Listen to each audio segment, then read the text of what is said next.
Okay, that is the kick making noise. Okay, let's pause that. My audio is working. My sound is on. Great. We are good. Hello and good morning, good afternoon, wherever you are in the world today, man. I hope you guys are doing great. Let's see if those notifications are going out. Yes, they are. Fantastic morning. Yes. Very nice. Okay. We are good to go.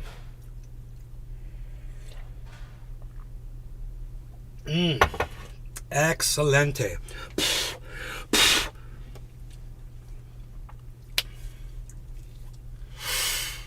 Good morning. How is it going, everybody? Yes, Steve, what's up, buddy? Good morning. Hello. Steve and Randy, the old schoolers. You guys showed up at the same time yesterday. It was weird.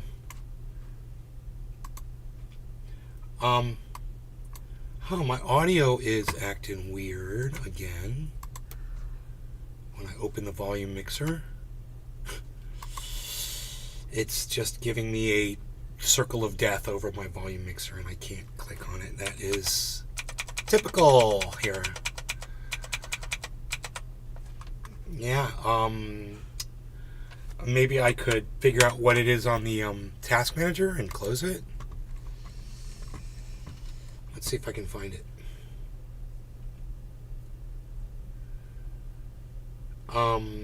Where's the audio box at? Task manager is open, yes.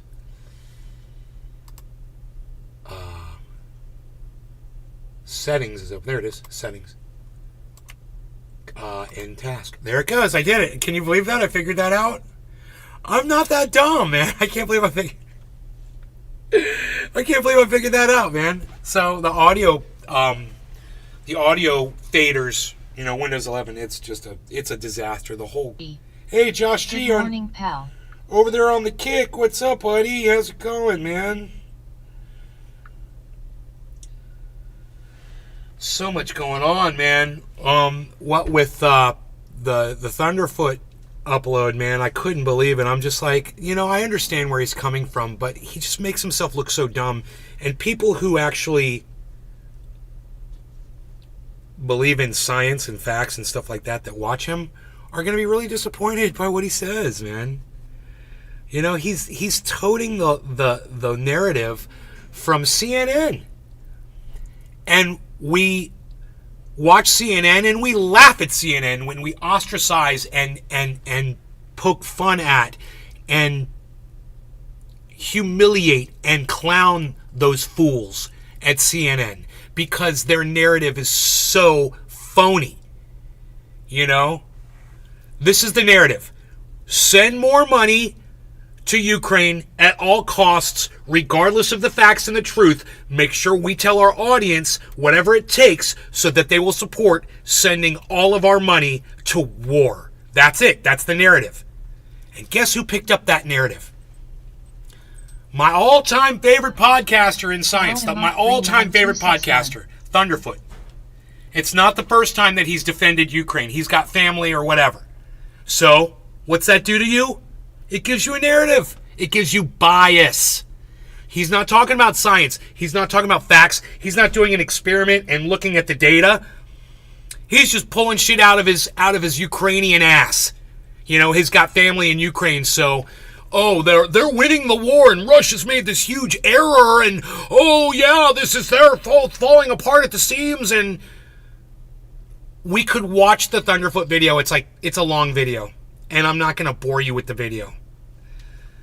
I'm sure I retweeted it on Twitter if you're interested in seeing it for yourselves. But I will say this. There's so much copium that I'm like, how can this guy call himself a scientist? I mean, it's okay to have an opinion about something. You think Russia's winning? You think Russia's losing? Everyone is vulnerable at some point, I suppose. But if you're a scientist and you want to have an opinion like that, it would suit him to have some facts to back up what he's saying. And you know what he refers back to? World War II. He's like, well, if World War II is any indication, it's not. It's totally not. Just like people are like, if vaccines take 25 years to perfect, how come this vaccine came out so fast? Because technology and science. Things got faster. Deal with that. The vaccine worked. It worked really good. Saved millions of people. Saved lives. Absolutely. You can pretend that that's not the case, but then you'd be just like Thunderfoot trying to tell his audience that Ukraine has got this one in the bag because there was a coup in Russia. And that means the whole game is thrown for Russia. So, of course, he's embellishing. He's not sticking to the science and the facts. I like science and facts. That's why I watch Thunderfoot. But when it comes to Ukraine, his brain spills out all over the floor. And I'm sorry that some of my audience members aren't finding this entertaining and enlightening and educational, informative, or whatever. I'm sorry. I see people come and go, come and go, come and go. It sucks. It sucks being me today. It really does. Emote 5, but this is what we're talking. Emote 539679. Hey, Hash. Hashtopia. Carrot, I like this. Hash, what's up, Hashtopia? How's it going, buddy? I got my dog laying in front of me. I got a nice hot cup of coffee here. Got my task manager open. I think I'm going to close it.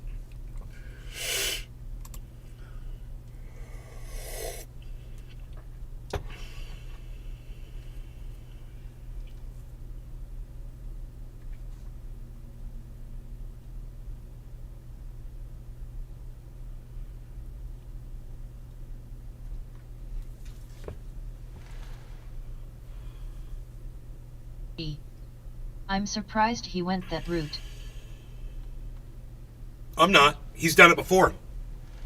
He already did. See, if you watch Thunderfoot like I told you to, you wouldn't be surprised. But he's already done an upload about a year ago about the whole Russian-Ukrainian thing.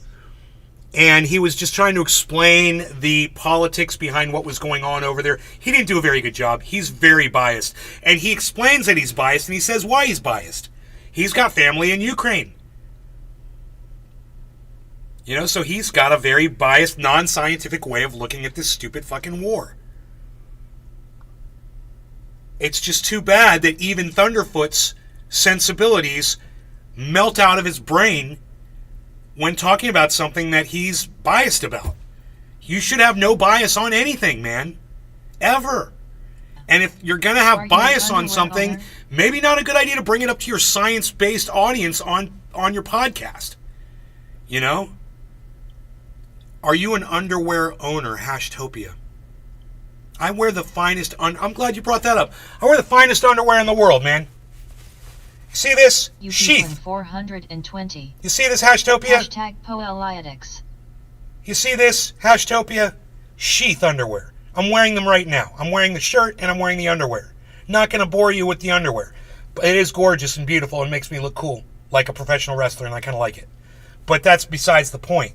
If you go to sheathunderwear.com and you use checkout code NASGarden, you get 40% off of every fucking item, every fucking order. No matter how big or small, you get 40% off. And I get nothing.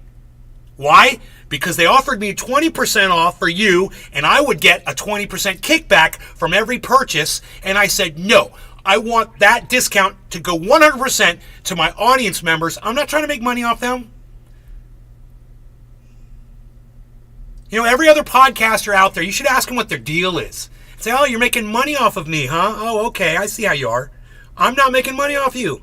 You get a full 100% discount that I was offered to split however I wanted to and take it out on you. No, you get the full 40% discount. Hashtopia, why the question about underwear? That was kind of random and weird. Are you the owner of sheathunderwear.com? Who didn't show up for an interview with me? He's lucky I still pimp his shit out. Just because I love the product. I love it. Look.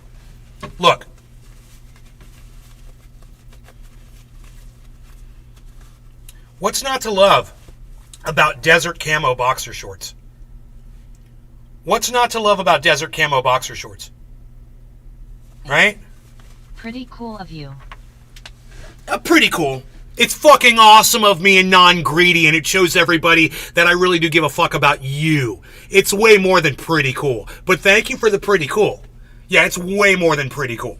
It's fucking awesome. It makes me one of the best goddamn real, non-greedy, giving, loving podcasters on the internet. Yeah, I call people names. I say a lot of harsh words and shit, but I really do take care of my audience. If you guys would choose to take care of me, things would really work out better for you, I'm sure. I am certain of it. You know, you should show up to more shows for sure. Especially these small-time gamer streamers always asking for Donno's Cash App, blah, blah, blah. Not me. #Pia. I mean, I just googled the name on the shirt, haha. I've had people come in. You googled sheet to find out it was an underwear. Oh, you're good. #Topia. You should come work for me. You should come work for this show and produce for me.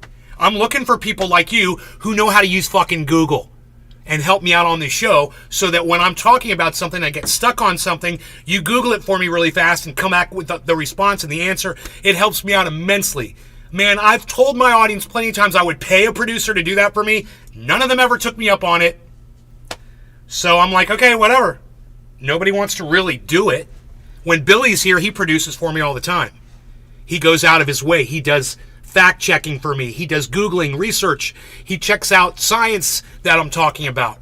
He checks out definitions of words that I use. He's fantastic. He's just not here all the time. You know, but I really wish I had a producer to help me. I wish I did. It would be great. The show might improve, you know, if I had a producer.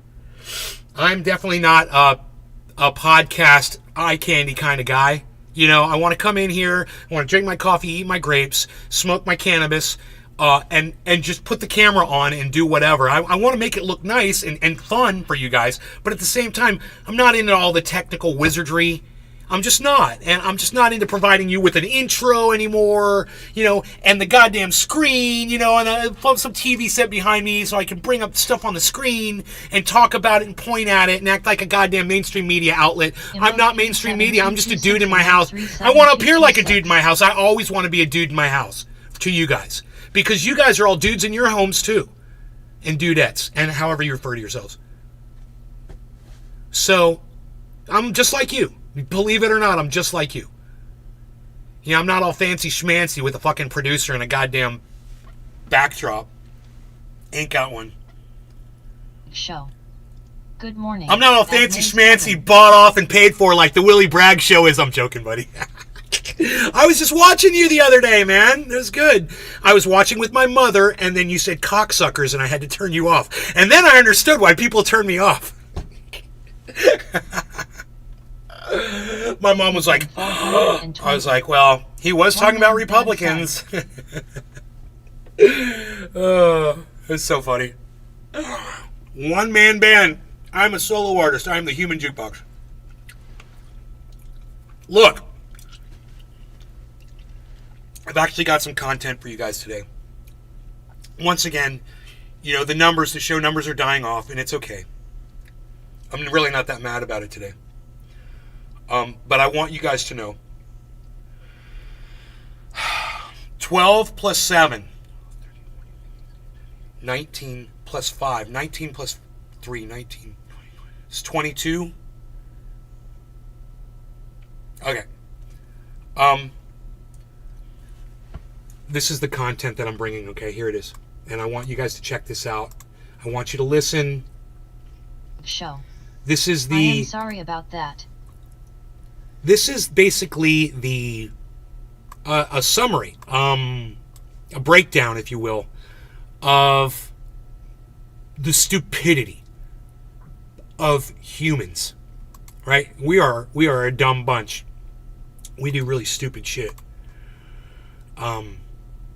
This goes as a perfect example as to showing us in action of how... Oh, Willie, it's okay, buddy. I curse about a million times more than you do in a 5-minute period. You do a great show. It's very professional. I understand when you get upset and angry and you have to curse a little bit. I totally get it. I was just in mixed company. But you don't have to apologize about your anger, bro. I love it when you get angry on your podcast, man. Dead reckoning course information obtained by the ship's gyro compass, measured speed, and estimates of local. Yeah, I was watching it kind of fast. Systems, Here, give me a second. Position source utilizing acceleration, deceleration, pitch, and roll from the computers that transmit this data. The Titan, in contrast, appeared to rely only on data provided by the surface support vessel. In 2019. So what this guy said at the beginning of this segment, which I just watched, was, oh, by the way, that submarine had no tracking on it, no GPS, nothing, no communications, nothing. It had nothing on it. So that if it got lost or there was a problem, there was no contingency at all. Right? No contingency. In other words, let me give you a perfect example.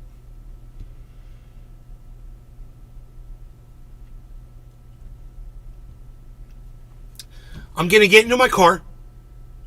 And I'm going to put my seatbelt on because I'm about to crash my car into a wall to prove a point. I want to show you how effective the airbags are. So I'm going to take my car, I'm going to crash it right into a wall. Wait a minute. Let's remove the fucking airbag. No contingency. Now it's just the seatbelt. You want to try to ram that car up against a wall now? Well, there's no GPS on the sub. Are you sure you want to go take it to the bottom of the ocean? You know, there's no airbag in the car. Are you sure you want to ram it against a wall with just your seatbelt on? Do you understand that analogy? So that sub was basically a car, right? Going down the road, getting ready to smash into a wall at full speed, 130 miles an hour, right into a fucking brick wall to prove a point. And the driver's only going to wear a seatbelt, and the airbag has been conveniently removed. You know, something, a GPS is something we know works. You just, and they're tiny and they're cheap. And anybody can have a fucking GPS. You have GPS in your watch. My dog's got a fucking GPS on his collar. But 5 human lives didn't need a GPS when they went down in the ocean. Bro, I could go off all day on this. But let me explain something to you about my content.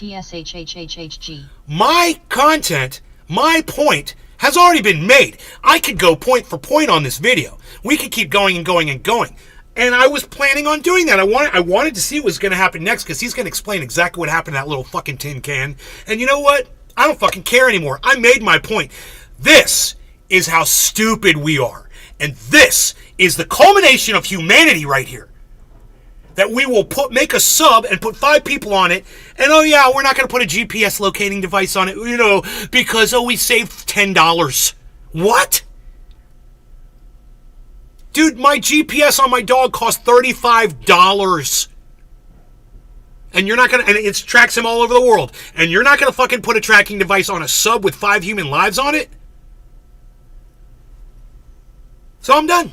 We're done. We're done talking about that. How was that? Was that good?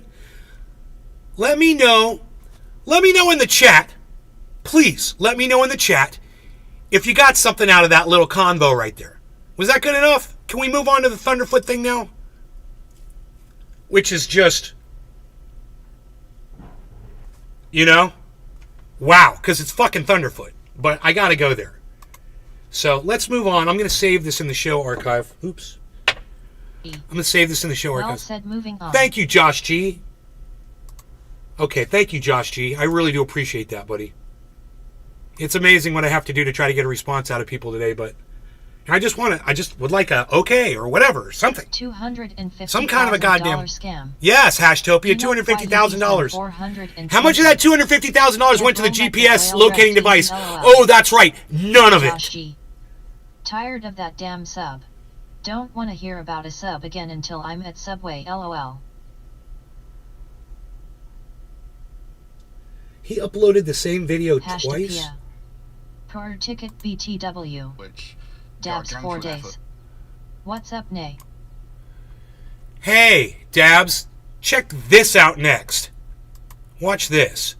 This is the Thunderfoot video, which is, Days.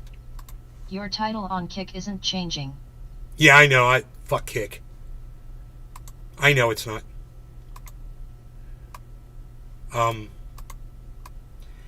Kick has got some issues. I mean, with Restream, I've got it. I've got Kick and Restream tied together, and Restream is supposed to automatically change all the titles, and Kick's not changing. And I don't fucking care because I ain't got time. Like I said, it's just me in my house broadcasting, and I don't fucking care about anything anymore. Because my audience doesn't care, so I don't fucking care. My audience doesn't care to support me, so I don't care to fucking, play the morning music, get everybody in the mood, have content all lined up and ready to go. Like, oh, we're going to talk about cannabis, we're going to smoke cannabis, we're going to do this, we're going to do... Fuck all that. I just want to hang out with y'all. Have we reached the point in our relationship where we can call ourselves friends? Can we all just be friends? Just a community of friends instead of me being the podcaster and you being the audience? I'm so fucking sick of that dynamic. I just want to hang out, man. Is that cool? I'll talk some shit, but I'm just sick of fucking the whole concept of doing a show. I'm sick of putting on a show for people. No one appreciates it anymore. Is that okay? Can we do this?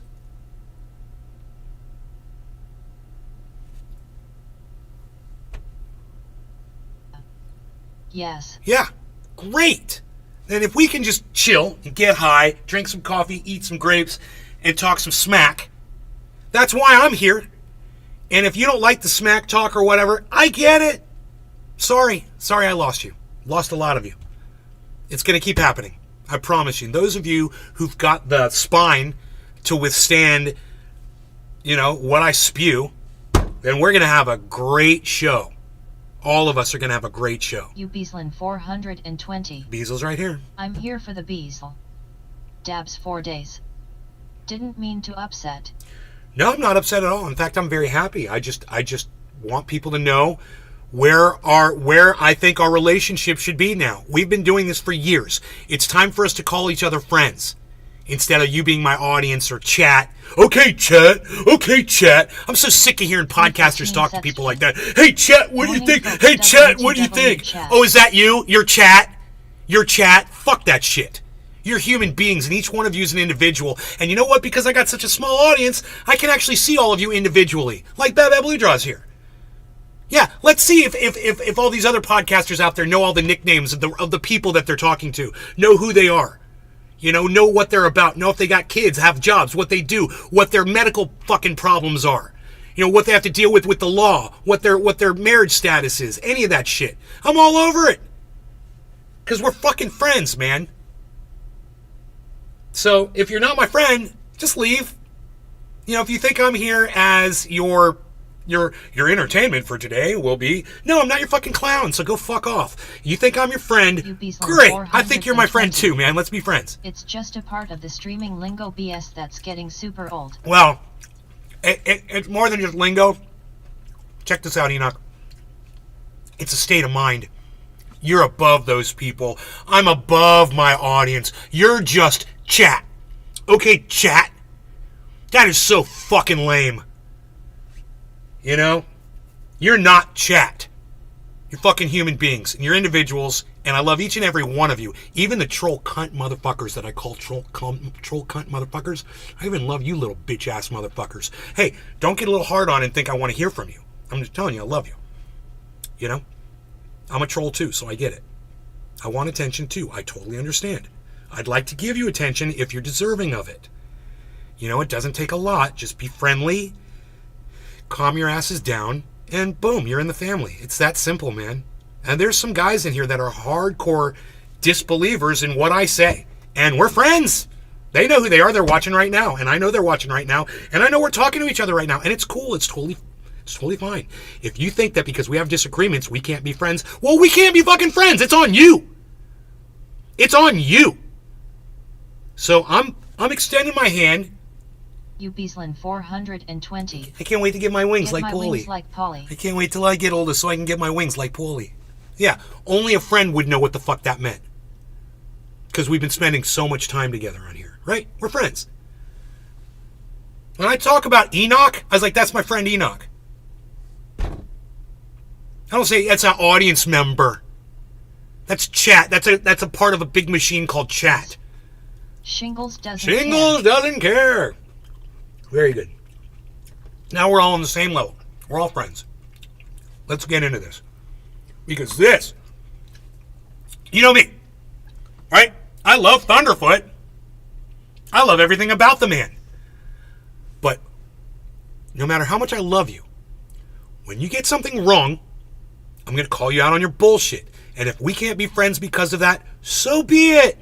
You shouldn't have put bullshit out there for me to see, because I'm going to have to call you out on it. Yeah, it goes for every other fucking podcaster I've ever had to call out before. All of them. You know, people have called me out on my bullshit too. The only thing is when I watched their reviews of me, I'm like, well, that doesn't even ring true. You're not even mentioning anything that I did that was wrong.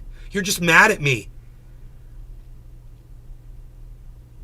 I like to call you out on your bullshit, man. I will literally state what you said, what was wrong about it, why it's wrong, then I'll show you the facts that back up what I'm saying. So let's get into this, because I think you guys are, some of you are going to appreciate the fact that I'm going after Thunderfoot and I'm grabbing him right by his fucking throat. Brain stuff. This is absolutely the beginning of the end for Russia. Yeah, it's not. So let's just start right there. What are you? What are you, God? Something happens. There's some kind of a political discourse that happened in Russia, and so you automatically say, oh, this spells the end for Russia. Really, Thunderfoot? Where's the science to back that statement up? Where's the science? Where are the facts? Where's the data? Well, I digress. I'll tell you what he says the data is. He says the data is, well, look what happened in World War II. On the flat screen, son. Let's get into it. Oh, really? In World War II? Was NATO installing bases all around Russia in World War II? Oh, that's right. They weren't doing that at all. So they're not even comparable. They call Russia a superpower for a reason. And they manufacture shit in Russia. I don't know if Thunderfoot can wrap his fucking scientific brain around that, but they've got factories and metals and explosives and, weapons depots, just like every other country in the world. So, you think that all the weapons that Russia has right now is all they will ever have, Thunderfoot? Is that what you base it? Oh, they're going to run. It's a war of attrition. They're going to run out. Really? With China and Saudi Arabia and Iraq and Iran and supplying them with all kinds of stuff? The drone strikes? Where do those drones come from? Are those being made in Russia, Thunderfoot? Wow, it's almost as if Russia can get resources from other countries too, and they're not in this by themselves. How many Iranian drones have murdered people in Ukraine? A bunch. 313 Setstfin. Putin is one of the richest still. He's one of the richest? He's one of the richest people in the world? This is more about having a blind spot. Okay? This is about Thunderfoot not being able to look at just simple facts that I can see completely differently. I don't have family that lives in Ukraine. So I'm not biased towards Ukraine when I'm looking at facts based on, a battle going on between a couple of countries. I'm going to look at the facts, right? I'm going to look at history, more recent history. I'm not going to go all the way back to World War II, because that's just dumb. Unless you want to say Russia were the ones that beat the Nazis, well, then you could say that. You want to go all the way back to World War II. Oh, don't forget about that. It was Russia lost how many? 15 million soldiers in the war in World War II? 15 million people. And Russia's doing just fine today. Huh. It's almost like they've got plenty of resources, plenty of people, plenty of technology there. Huh. And they got allies. China. Iran. Saudi Arabia is talking to Russia. There's other countries too that are talking to Russia. But there was a coup. There was a coup. A battalion and the battalion commander had a problem with Putin. And they decided to form a coup d'etat. Wow. It's all over for Russia. One of the factions of his army decided to go rebel on his ass. So it's all over now. He can never recover from this. This is going to destroy them, right? What's going to happen to all the Wagner soldiers now? I have a feeling they're going to be processed back into the Russian military to go fight more. I don't think they're just going to be released from their service. Do you? Commander or no commander, that's a lot of people. And I don't see them all just taking a vacation. That's not even my point. My point is how fast Vladimir Putin put an end to this coup. Oh, they're marching to they're going, all the tanks are in the street. They're marching to what's the capital of Russia? Moscow. They're rushing to Moscow right now. They're going there right now, and it's all going to end out. It's over. What? Wait, whoa. What? It's over. What do you mean it's over? It just started. We didn't even get all the advertisers on board yet. No, you didn't, CNN, because Putin fucking squashed that shit in 36 hours. There's 36 hours, right? Not even 2 days? I've been saying 3 days. It's not even 2 days.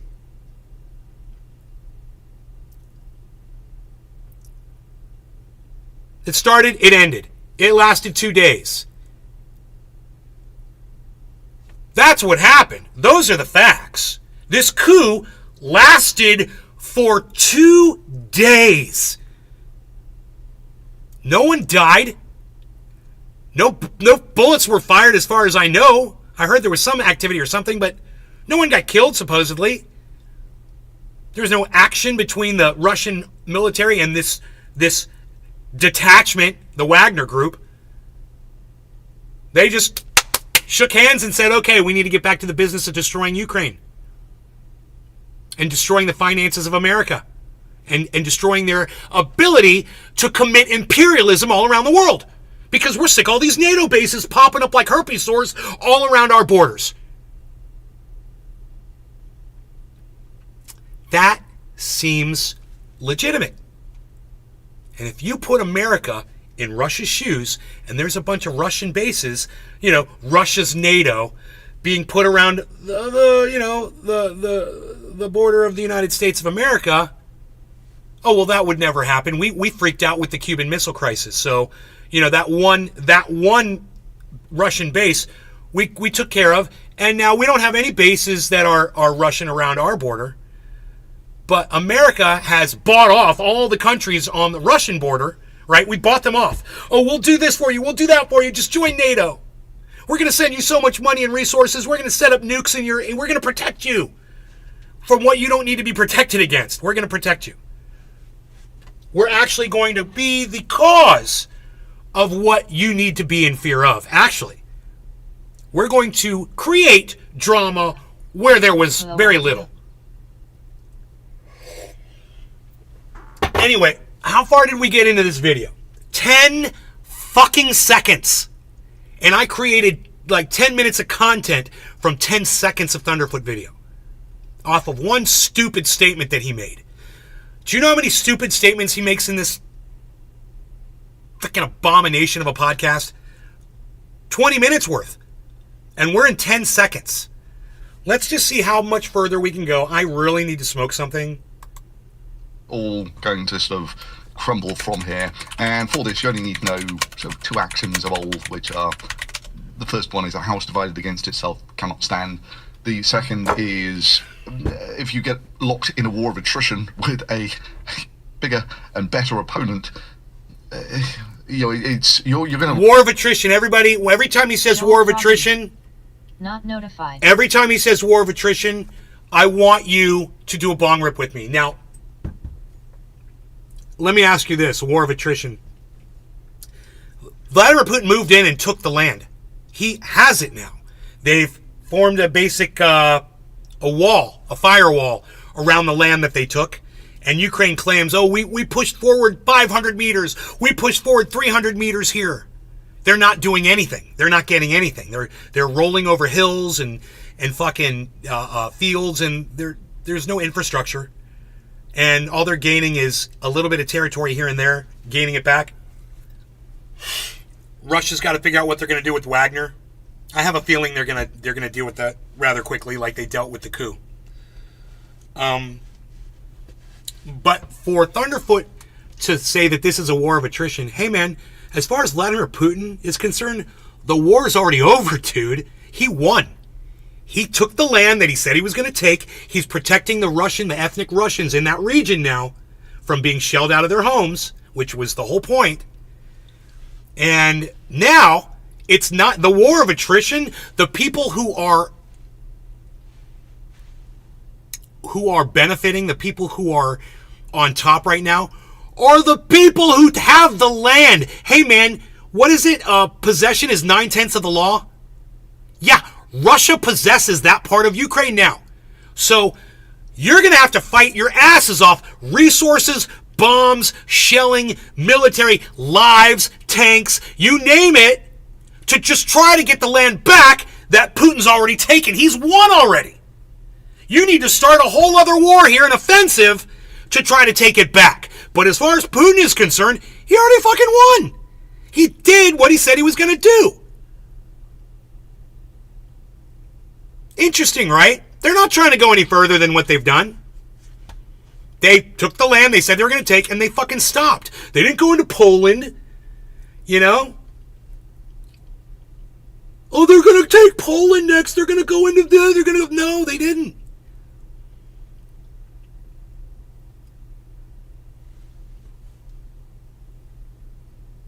War of attrition. It's an offensive war, and we're going to have to really step up our game, money-wise, if we want to try to take that land back. Because with all the king's horses and all the king's men, we couldn't stop Putin from taking that land in the first place. Think about it. He succeeded. We didn't stop him at the Russian border. We failed. We lost. Putin won. Russia took the land. You want to take that land back? You better start another war. And that's what you're going to have to do. But war of attrition? Hey, Thunderfoot, the war's over as far as Russia's concerned, bro. War of attrition doesn't even make sense. You know, it's like I push you out of my apartment and I'm leaning against the door. You're trying to get in, but I'm too big and you can't push the door open. That's fucking Russia on Ukraine right now, bro. You know, they are way more with their foot. They're way past getting their foot in the door of Ukraine. They own that shit now. Like beating a dead horse, bro. Dead as, you know... You want to hear beating a dead horse, you got to listen to this fucking Thunderfoot rhetoric. It's amazing. How many body bags are you going to fill along the way? So what we got here, yeah, this obviously is Ukraine, and there's a bit... actually, before we do that, you need to know where Rostov-on-Don is. And Rostov-on-Don is down, there we go, right on the tip of the Crimea, this guy here. Mr. And you need to know where Moscow is. This is about right. We got to be high All right, let's do it. Where we are. We'll have the part of Ukraine that Russia has invaded, which is basically this bit here. Yeah, this is about right. Give or take. And yeah, for the best part of the last year, Russia pushed to try and get Bakhmut, which gargantuan effort, and yeah, that was basically the absolute maximum effort of the Russian army for the tiny advance and capture of one medium-sized city. So, Thunderfoot has a way of making statements like he just did, where he has absolutely no facts to back up anything he just said. Oh, really? That was the maximum amount of force that Russia could exert? Really, Thunderfoot? Because last I checked, Russia had nukes. So if they ain't using nukes, they're not maxing anything out, bro. So let me ask y'all a question in the chat. Who's correct about that? Thunderfoot, the scientist, or me, the dude that's sitting in my house getting high with you right now? Who's right about that? Did Russia exert the maximum amount of force that they possessed? Did they not drop a nuke? Did they not bring in their giant fucking bombers? Huh. Wow. It's almost like they used exactly as much force as they needed to get the job done. And no more. It's almost efficient. More up the sleeves. Oh, dude. I don't even want to find out. 13 He's delusional. You're right, he's delusional. I got to smoke a bong hit to that. Oh my God, Bad Blue Jaws. Thank you. I love that. You're right. He's fucking delusional. When it comes to Ukraine, his brains melt out onto the floor. And he's a fucking scientist, and I love him. But he's totally wrong about this, man. It's so funny. And we're going to find, well, we've already found out. Yeah, how much pain has Russia suffered now that the coup's over? Oh, that's right. They bombed Kyiv again. They sent missiles into Kyiv during the coup. Ubislan 420. Doesn't seem like much of a distraction to me. This guy It's almost as if the coup was a distraction for us. God damn it, bro. I swear, if this was a whole Statue of Liberty play put on by Putin, I will fucking stand and applaud him if that's how this turns out. I will laugh and I will laugh and I will laugh. I'll laugh at CNN. I'll laugh at Thunderfoot. I'll laugh at all these fucks on fucking Twitter that support this war effort. Oh my God. It's so sweet. It is so sweet and delicious. It's just too bad people have to die over this bullshit, but hey man, not my fault, not my fucking problem. You know what my problem is? Providing you guys with something you want to watch. So, cheers to that.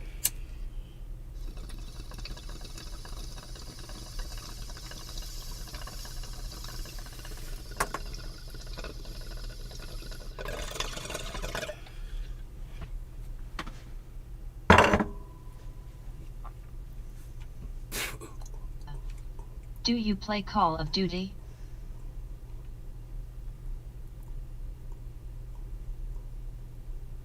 Almost every day. That's why I'm in the COD section, because I'll probably play some on this show. And that there was a load of speculation about a Ukrainian counteroffensive. This bit, of course, this is called an inland Thank you, sea, Enoch. giant lake. But whilst all this speculation was going on, the dam was blown.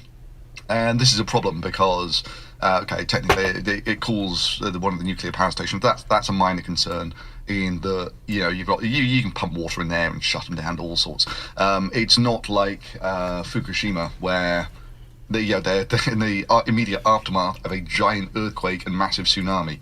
This just isn't a serious concern. What? You know what he doesn't want to talk about? The energy that plant provided. He's talking about, salvaging the plant. But while the plant is down and not providing power, that's a massive problem that he doesn't want to look at. I don't agree with some of what you said, but to be honest, when I'm your age, I would love to be living my best life like you, carefree of what people think, ha ha ha. Hashtopia, you can hate on me, bro. It's cool. I think I could take it. If I'm saying something that you disagree with, I would rather you speak up. And, unlike the guy I blocked from yesterday's show, who just says whack shit that doesn't fucking make any sense, I hope that you have more reasoning and common sense behind your statements. I'm going to give you all the rope you need right now to hang yourself in my live stream, Hashtopia. Feel free to say whatever you want.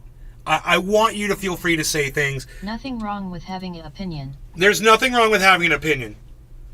The problem is when you have an opinion about something and you won't look at all the facts. And the facts that Hashbean, I almost called him. I've done this before. The facts that Thunderfoot doesn't want to look at right now are Russia squashed the coup in 36 hours. That seems pretty amazing, considering it wasn't just a bunch of rednecks showing up at the White House with flagpoles. It was literally their #1 military unit driving tanks to fucking Moscow, and he stopped that shit in 36 hours. And Thunderfoot can't give Putin credit for that? CNN can't give Putin credit for that? And say, wow, he's actually a better leader than we would have ever thought. How did he do that? Who fucking cares how he did it? The fact is, he fucking did it. He ended that shit. Publicly, so the whole world saw it. And no, you cannot spin that. You just can't spin it. And if you see this as some kind of a positive thing benefiting Ukraine, LOL, I love you might be fucking biased. I'm genuinely listening. Hashtopia, right on, buddy. I'm here to speak, man. Hopefully, I will make sense. if you listen long enough, I'll make sense. You know, sometimes points I make, you'll disagree with, but when I get to my conclusions, man, it's hard. People don't even want to engage me. They just leave the chat. They just leave. I make my conclusions and people leave. I get it. I understand why. You know? I like to say this. No can defend. And if you can't defend, you walk out. You know? Sucks to me sometimes. Because I like the Wonder discourse. how Putin would have handled old January 6th. I liked having the opportunity to listen to somebody else's points that are usually pieces of straw, and then breaking those pieces of straw, and then fucking putting them in my pipe and smoke them right in front of their face, and then blowing the straw fucking smoke rings right in their fucking face. But they never give me the chance because they won't engage me. That tells me that I think I'm doing it right. You know? Emote 3722. I've had a lot of people lately say, hey man, you changed my mind on this, you changed my mind on that. That makes me really happy. You know, I heard somebody say this morning, I think it was, I can't remember, is it some podcaster I was watching, said, you can't be right about everything all the time. And, oh man, nobody knows that better than me. But you know what you can do to kind of keep your credibility up?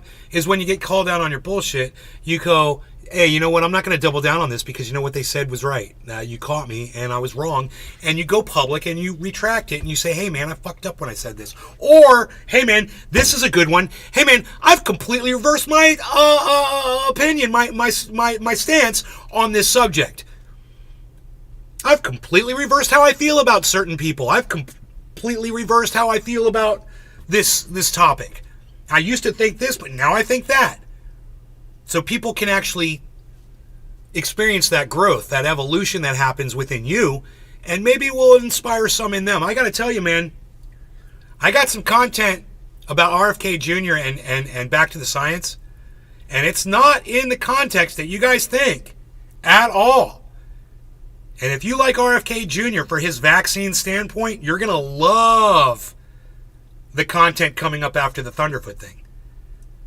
So, you got any anti-vaxxer friends out there, you might want to bring them. I'm not trolling you in. I am not trolling you in. Morning. But I will tell you this. Revolution was a enjoy it while it lasts. It was battle ready and understand where my stance is on the science behind vaccine technology before you try to engage me on it, okay? But you're really going to like the next segment if that's up your alley. If you think you're one of them fucking vaccine morons on fucking social media that shares fucking memes about vaccines,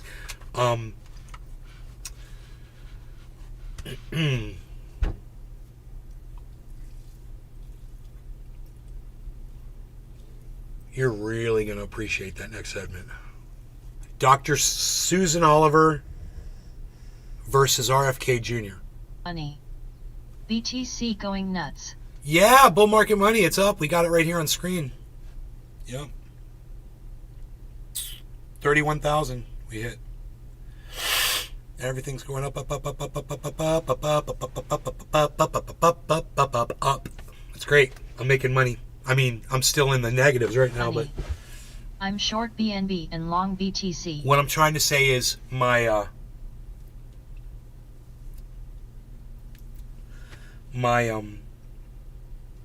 bottom line is raising, so I'm still negative. I can look it up. I've got it right here on screen somewhere. I'm going to tell you how bad it is overall right now. Okay. We'll give it a little refresh. All-time negative profit for me. Here it is. It's going to hurt. $191,000. $191,768. So almost $192,000. Negative on all of my crypto purchases.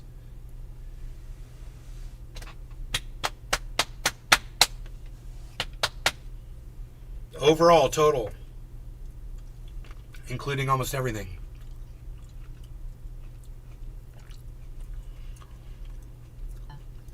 You're swimming in it. I'm swimming in debt. Bull market I gotta money. tell you, I love debt. I want to shake I you like to out. get into debt. I like having very bad credit and very, very high debt. I love debt. Debt's very nice.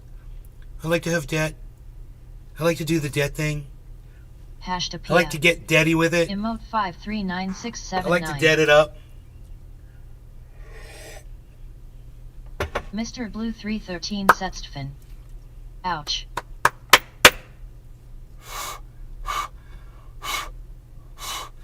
Ouch until you realize that I've got access to $260,000 worth of crypto right now. More than a quarter million dollars worth. So, well, yeah, I'm down almost 200,000. I remember when I was 250,000 down. Not that long ago. I started making purchases. And I was buying Bitcoin when it was $16,000, $17,000, and $18,000, $19,000, all the way up to $24,000. I was buying Bitcoin. So I did a little portfolio just on the Bitcoin that I bought recently, right? If this all April, fails, BNB last is the April, short, I think. not that long ago. People seemed to have forgetting Binance was sued by the SEC. Hashtag. Well, What's it at now? Hash, I actually made a portfolio, and I'm so glad you asked me.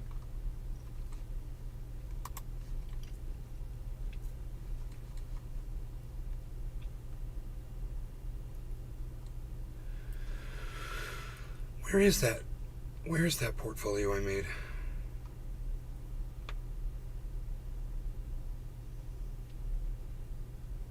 Dude, why isn't it on here?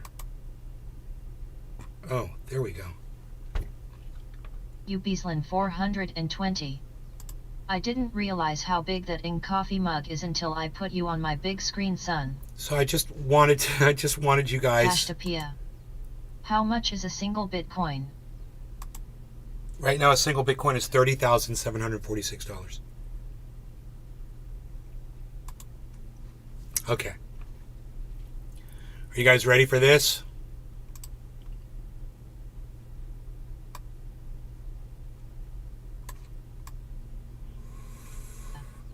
You bought in at 16,000? You guys, exactly. You're doing the math already, I see. One full Bitcoin, right? It says right now here, it says, well, it's like 0.99999 of a Bitcoin, whatever. It's almost a full Bitcoin, right? I bought it when it was about average 17,000, so we can look at that. My average buy price on that Bitcoin. Emote 39261. My average buy-in was $17,346 on 3 or 4 purchases, whatever it was, to get to a full Bitcoin, right? My full profit loss right now,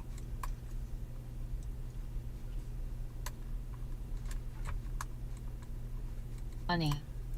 Damn man, that was a good ass to get in. my full profit loss right now is, I am positive $12,745 on a single Bitcoin.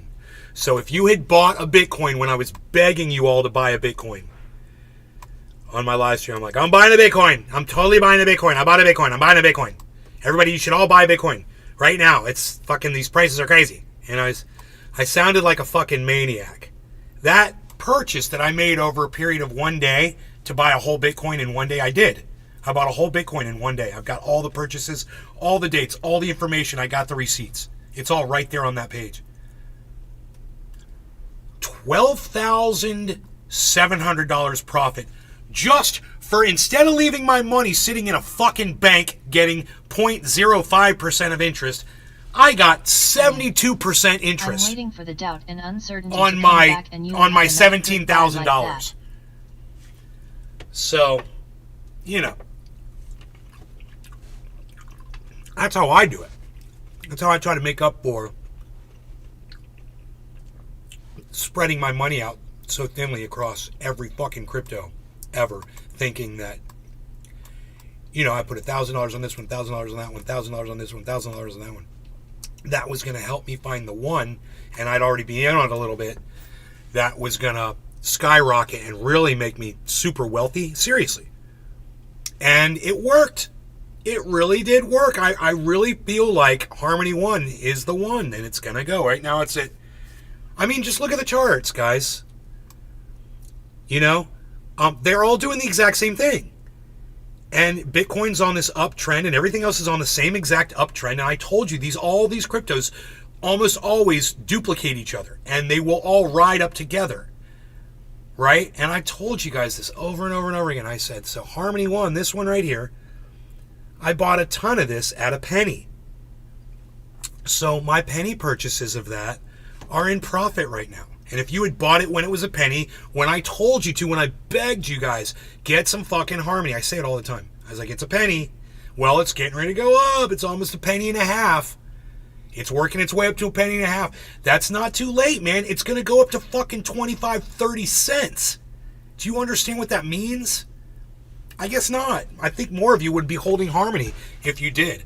I mean, hopefully you bought the Bitcoin. Hopefully you bought some fucking Harmony 1. You know, Matic would be a great one. You know, and Cardano is good as far as I'm concerned as well. As well as all the other ones. Getting rich off of pump and dumps. Yeah, and you can do that, but I don't want to pay the tax dollars on the dumps. So I am not taking anything out. So I don't pay anything in taxes on my crypto. I'm going to say that again. I don't pay anything in taxes on my crypto because I leave it in the crypto market. And as long as you leave it in the crypto market as crypto, you're not cashing it in, you don't have to pay taxes on it. No recognized gains. Exactly. No taxes. So I'm hoping that some of you, it's not too late. And I'm hoping that some of you consider purchasing some Harmony, purchasing some Bitcoin. I mean, Bitcoin's at 30,000. I don't know what the projection is for it now. I really don't. Hey, bull market money. Do you ever like a 1 year projection on Bitcoin? Where do you think it's going to be in a year? Let me know in the chat if anybody has a 1 year prediction on Bitcoin.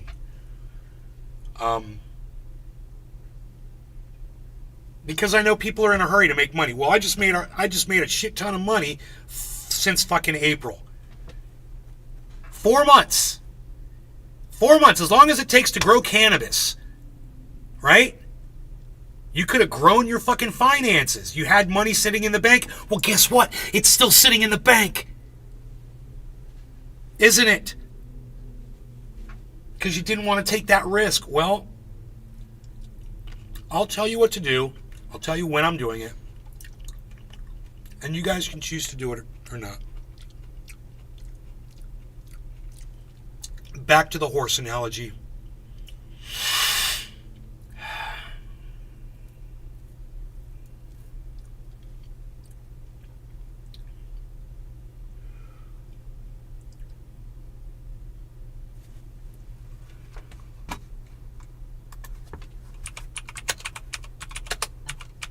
Are you a green ape or purple ape kinda guy? Bull market money. Maybe 45k, maybe 13k. It's Josh G. Purple grapes. Been listening, sorry, not much input. Bull market money. Depends if BTC reject 30k. It's Josh G. Popping storm and sanitary structures.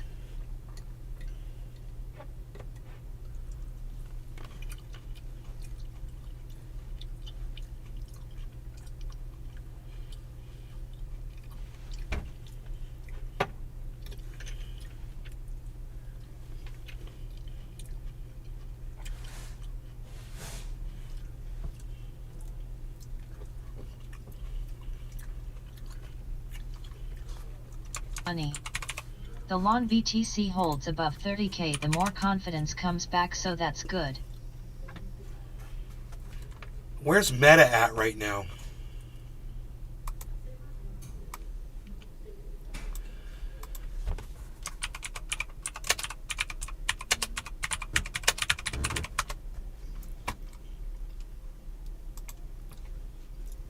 283. I wonder how much he got. He got it when it was at 250. That's a good profit, man. 230, 240, and now it's at 283.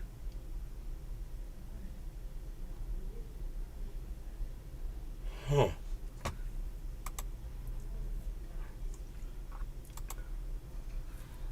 So that was fucking back in May, he got it.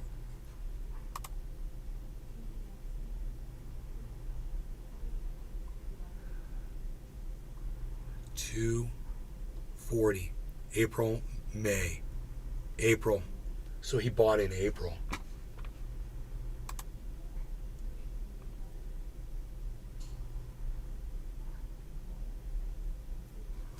Wow.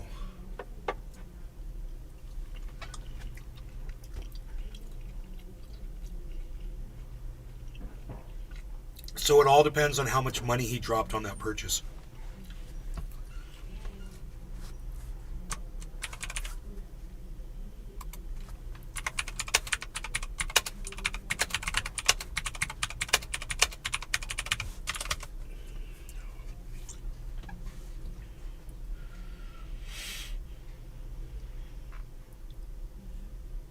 I wonder how much money he dropped on that purchase.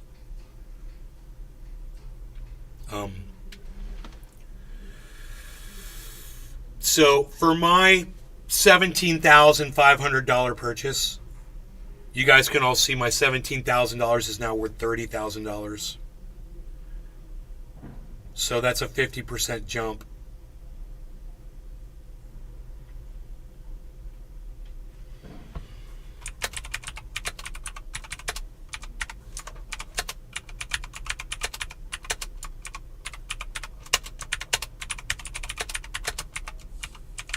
When was it? When did I buy it? I want to say November, actually. Goddamn fucking caps lock, man.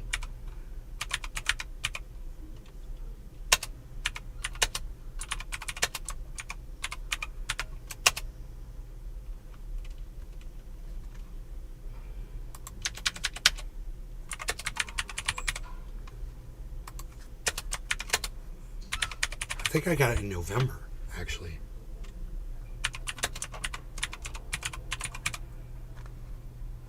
Now that I think about it.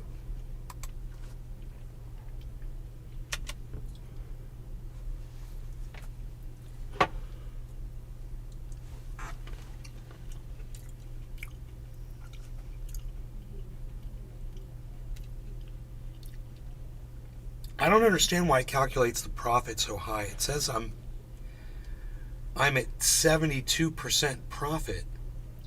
But when you do the math in your head, if I bought it at 17, half of $30,000 is $15,000. So why is it it should be somewhere around 50%. Why is it saying 72%?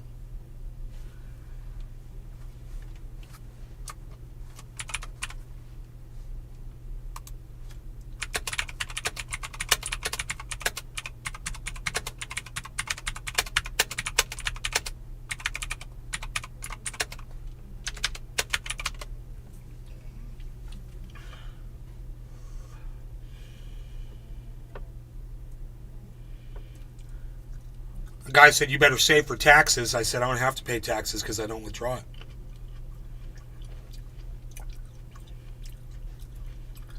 It's a long-term investment. Right?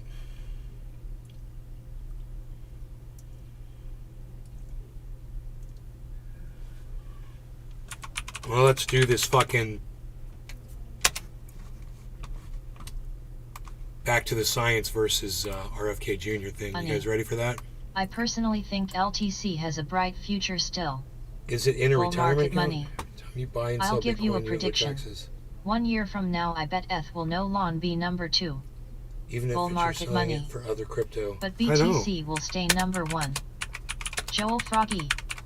How long you been owing for? These guys are telling me I owe taxes for my crypto purchases. No recognized gains.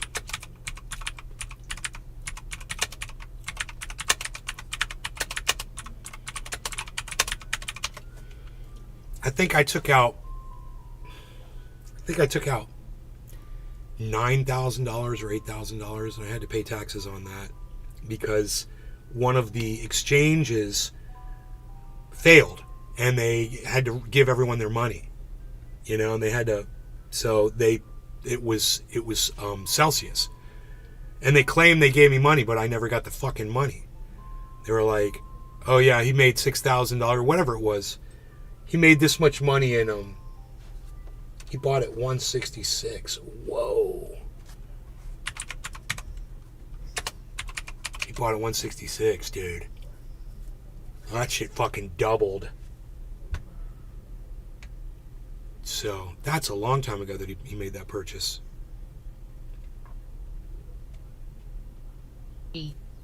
Even when you do pull one day, can't you just pay the taxes from the return?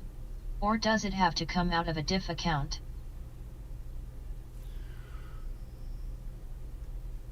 You just pay the taxes from the return? Oh yeah, I mean, you pay your taxes however the fuck you want, wherever you want to pay your taxes from, sure. You can deduct it from the crypto that you're taking out. Oh, sorry, B. So is that your face right there? I'm sorry, buddy. I'm sorry.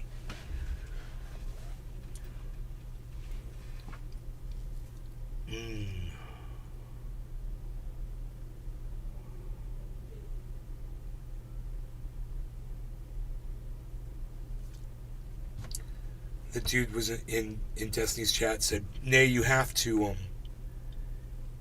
pay taxes on it when you purchase one crypto for another." And I'm like, I'm not doing that. I pay cash or credit for my crypto, and then I just let it sit. I don't pull it out.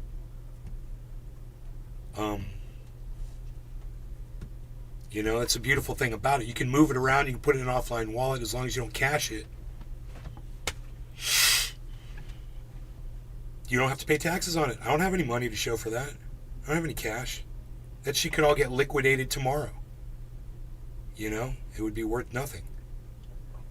So there's no recognized gains. There's nothing to pay taxes on. And I talked to my accountant about it, and that's what he told me. And it might be different from state to state. I doubt it. Maybe California does some fucked up shit with crypto. I don't know. I wouldn't be surprised. Dude, Pete Buttigieg is talking about charging you per mile to drive on our roads. Like a toll booth. Every mile. Ka-ching. Oh, you went another mile. Ka-ching. Are you fucking kidding me?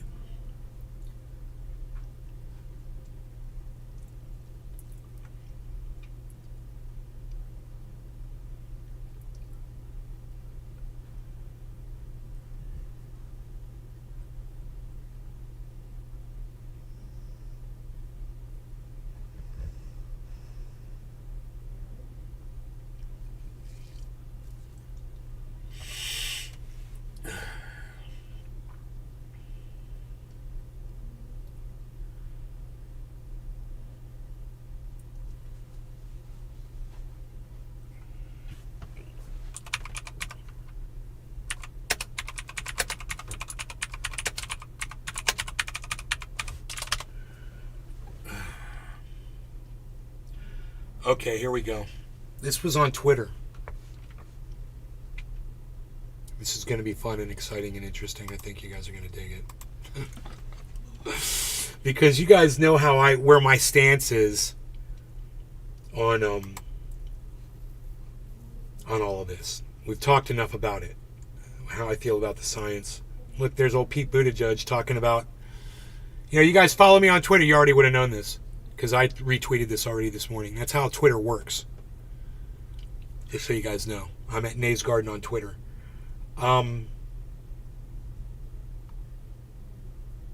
Mileage tax. Let's not work on trains. Let's work on a mileage tax. You get charged per mile.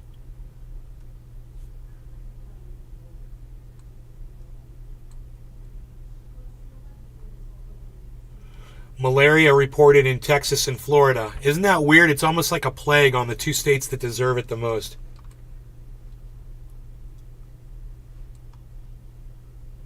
I want to retweet this.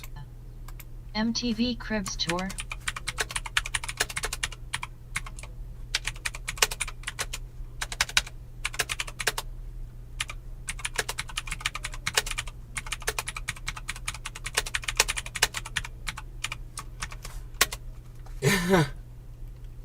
Dude, my own tweet just made me laugh out loud when I thought about it. It's like a plague on the two states that deserve it the most. Malaria found in both Texas and Florida. So I'm not going to troll you guys, so here we go. Dude, it's not from people coming over the border. The CDC investigated and said this is not from travelers. Zika mosquitoes. This is vs. happening malaria here in the United mosquitoes. States. What you need to understand, it's getting warmer out, so it's getting hotter. And there's more mosquitoes, and the chances of malaria are going to increase.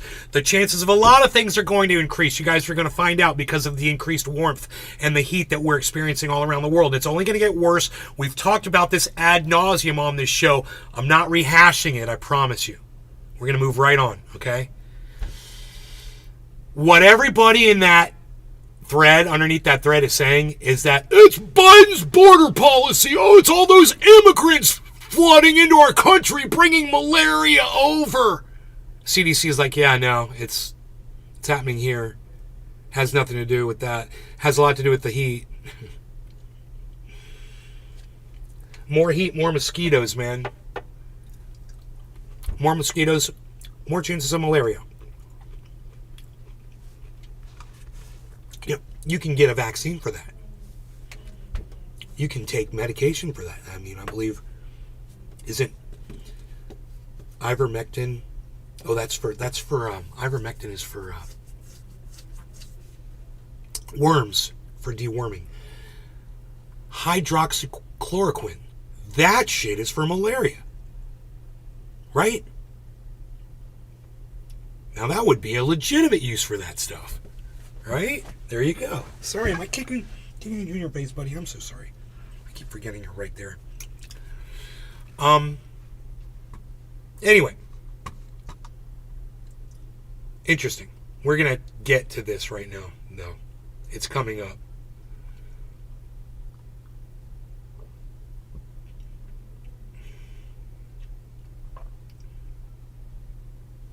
I thought No, this is old stuff.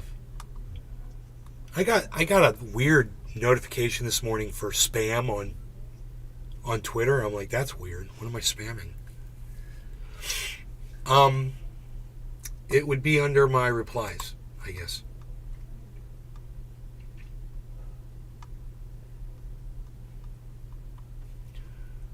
Here we go. Well, this is funny. Lex Friedman, who I can't stand, is like, I'm interviewing Robert Kennedy Jr. soon. Let me know questions. Whatever. I was like, you'd platform Hitler if he was alive, you rotted stump. Anyway, this is the post I want you guys to see right here. So, those of you who follow on Twitter would have seen possibly something going around that shows Robert F. Kennedy Jr. working out. And we literally covered that on the show. LMFAO rotted stump. Now, there's only I'm limited to what I'm allowed to call people on there. Right? Rotted stump was all I could come up with in a second or two. Anyhow, Robert F. Kennedy Jr. is 69 years old and is badass when it comes to fucking working out. I mean, he's all cut. He's got no fat. He's all fucking six-pack, fucking huge chest, giant fucking arms. He's big. He's 69 years old. He's 69 years old. He's going to be 70 years old on his next birthday. And he looks really good. Now, whatever goes on inside that man's head, aside from his workout routine, I'm totally not interested in. He's a fucking idiot. I would have said yesterday, or a week ago before I saw these pictures, that he had absolutely nothing to offer me or anyone else. You know, a broken clock is right twice a day, and you know he might be right about something he says politically or whatever. I don't fucking care. The guy's a fucking idiot. He's in complete denial of actual science. However, the science of working out, he believes in that, and he's got the physique to back it up. Right? Someone said on Twitter, and I responded to it. They said, you know, if RFK Jr. is kind of funny. If RFK Jr. spent as much time doing research on vaccine effectiveness as he did on working out, you know, he'd probably, or if he spent less time working out and more time studying, you know, fact checking his bullshit, he'd probably blah, blah, blah, whatever. And I was like, you know, regardless of what is going on inside his mind, what you're saying about people who work out is they don't have time to study facts and science and things like that. My buddy, Pat the Burner, he's huge. And he's a total pro-mask, pro-vaccine, pro-fucking science guy. He just is. He's just like me. And I said, go check out Pat the Burner. And you know, the dude came back at me and he goes, I do watch Pat the Burner, and you're right. You're right. I was wrong about trying to say, you know, fitness is somehow relatable to his stupidity. It has nothing to do with it. The two things are unrelatable, right?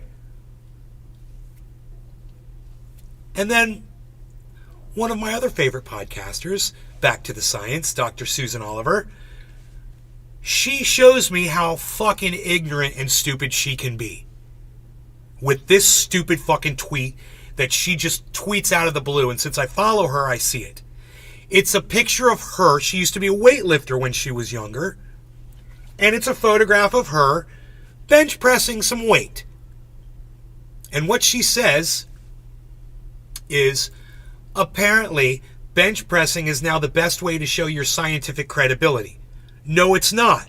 One has nothing to do with the other. At Nay's Garden, what I do not like about Robert F. Kennedy was his choosing Hillary Clinton over Bernie Sanders and his opposition to Medicare for all. That's a couple things, bro, but you want to really get into RFK Jr., there's plenty of shit that he gets wrong, bro.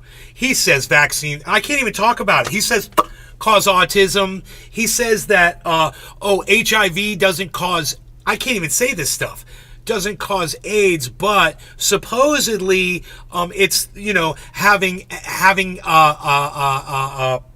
what's the term,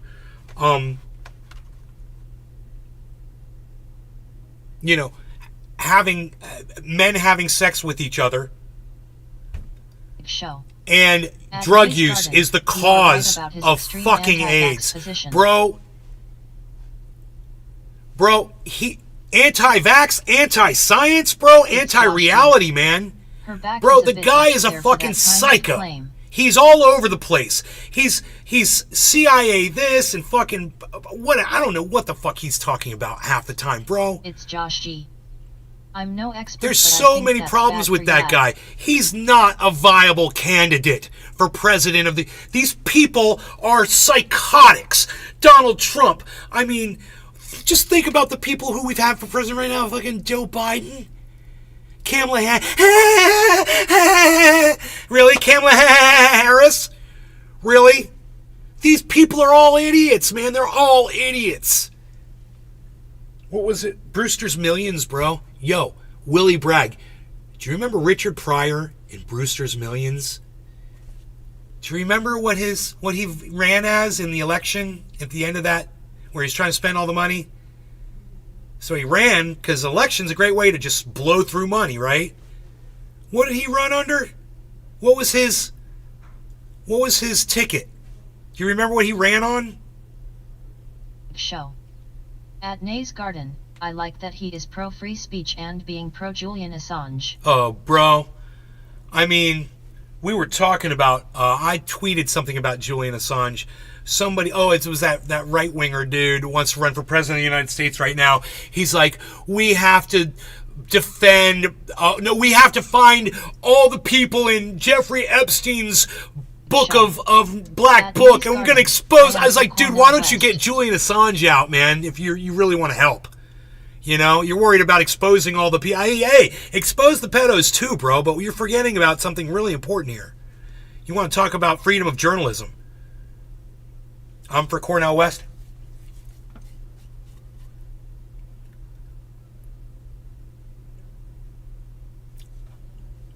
I'm glad that you're for Cornel West. He's probably the most legitimate choice of all of them, bro.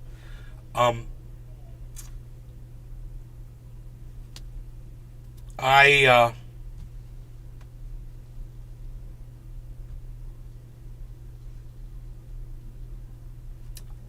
you know, I don't trust people that say they believe in God, bro.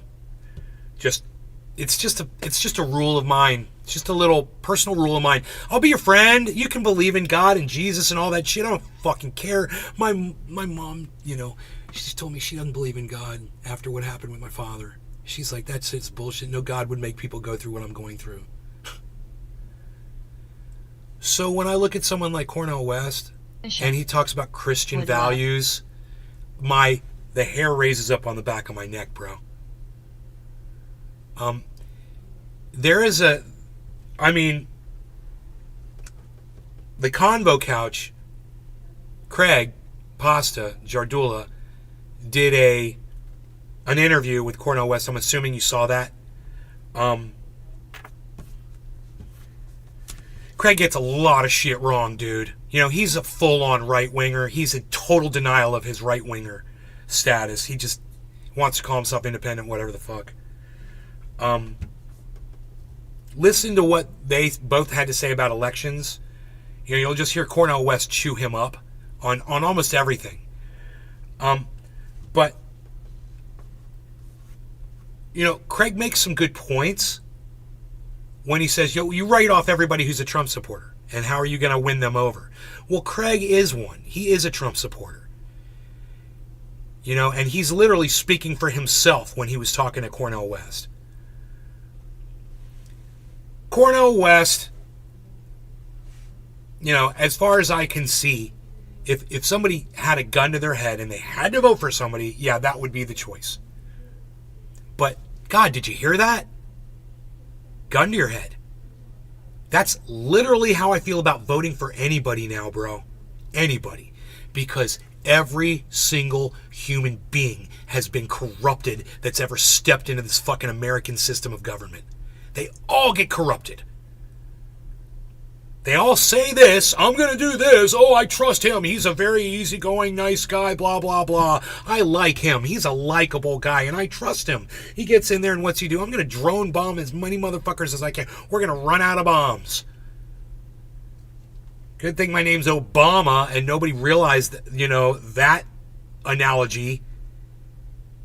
Run out of bombs with Obama.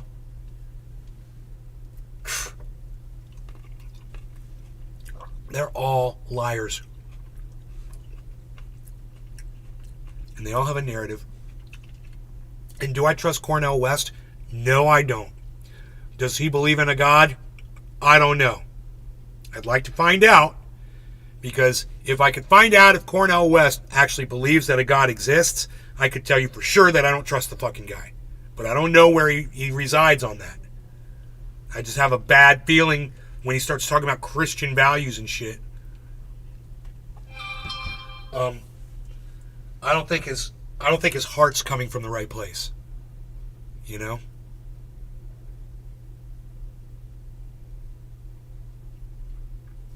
So, back to the science here.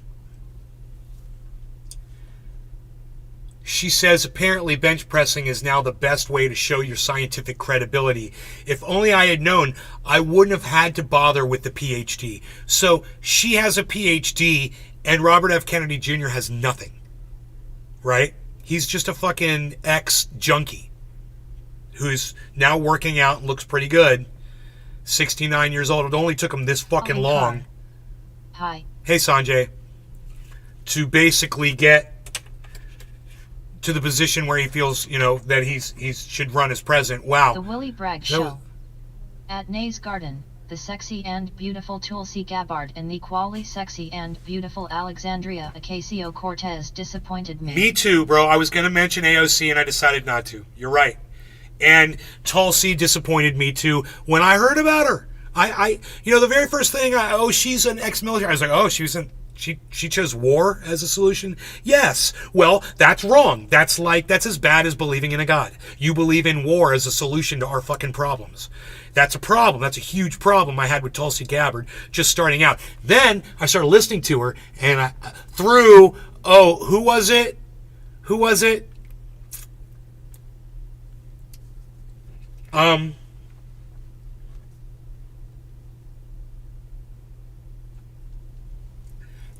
The guy who was the podcaster, I don't like him, just so you know.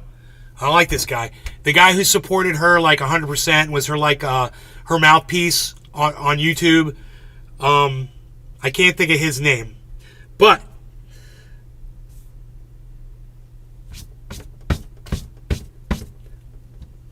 all I had to do was listen to her speak. And I said, she's a full-on right-winger. She's a fucking right-winger. She's a Republican. And she doesn't want to fucking admit it.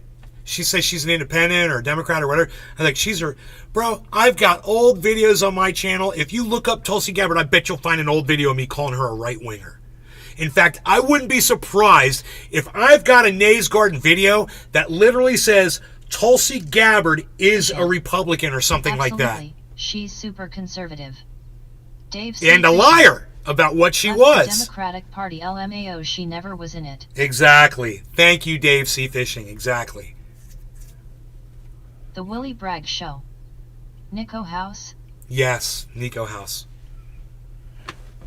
I don't like him. He's a fucking sellout, and I don't like him. Just so you know. I don't like him as a person. I wouldn't want to have a beer with him. You know? He doesn't strike me as that kind of a person, man. I just don't like him.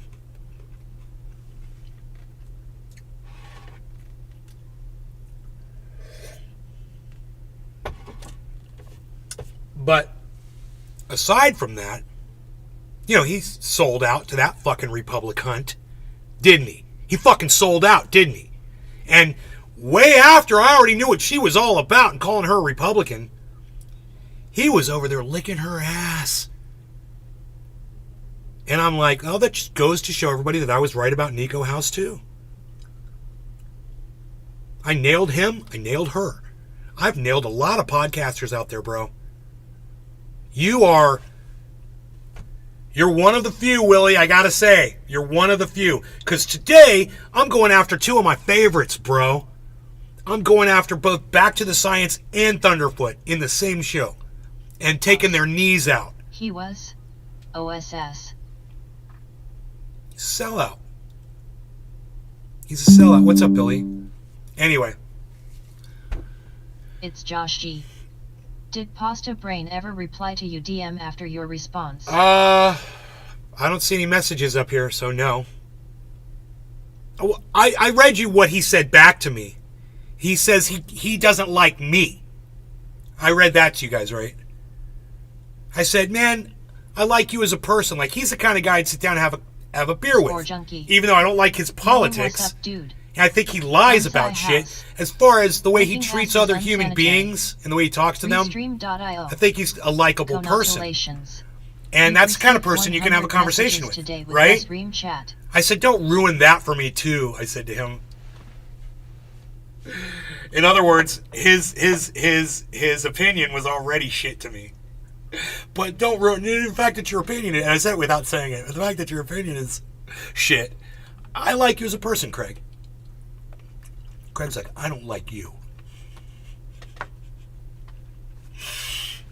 It was a good Craig goes off. Dude, he was like, clacka, clacka, clacka, clacka, clacka, clacka, clacka. He went off on me, bro. I loved it. Watch Moy yet? Moy. The Willie Bragg Show. At Bonsai House, but Tulsi's ass is so round and boatful. I don't even know what Shaba's talking about. Win it Muncha. Hey and Pane. Really win it? Shaba _ junkie. It's a film. Haven't heard of it. Win it? You call me Grandpa again, that'll be the last thing you ever say in my live We stream. told you about it a few streams ago. No, I don't know what it's about. I don't remember that at all. But we're talking about this right now, so if you'll excuse me, we'll get back to this. So, House. this I got chucked a diaphragm to prevent diarrhea. Didn't work. this right Shiba here, underscore junkie. What are you talking about? I'm telling you, this was Dr. Susan Oliver's, who's someone who appreciates science like I do, and she debunks a lot of people. She attacked RFK Jr. for putting up a picture of himself working out. And I found his picture to be inspirational because he looks really good.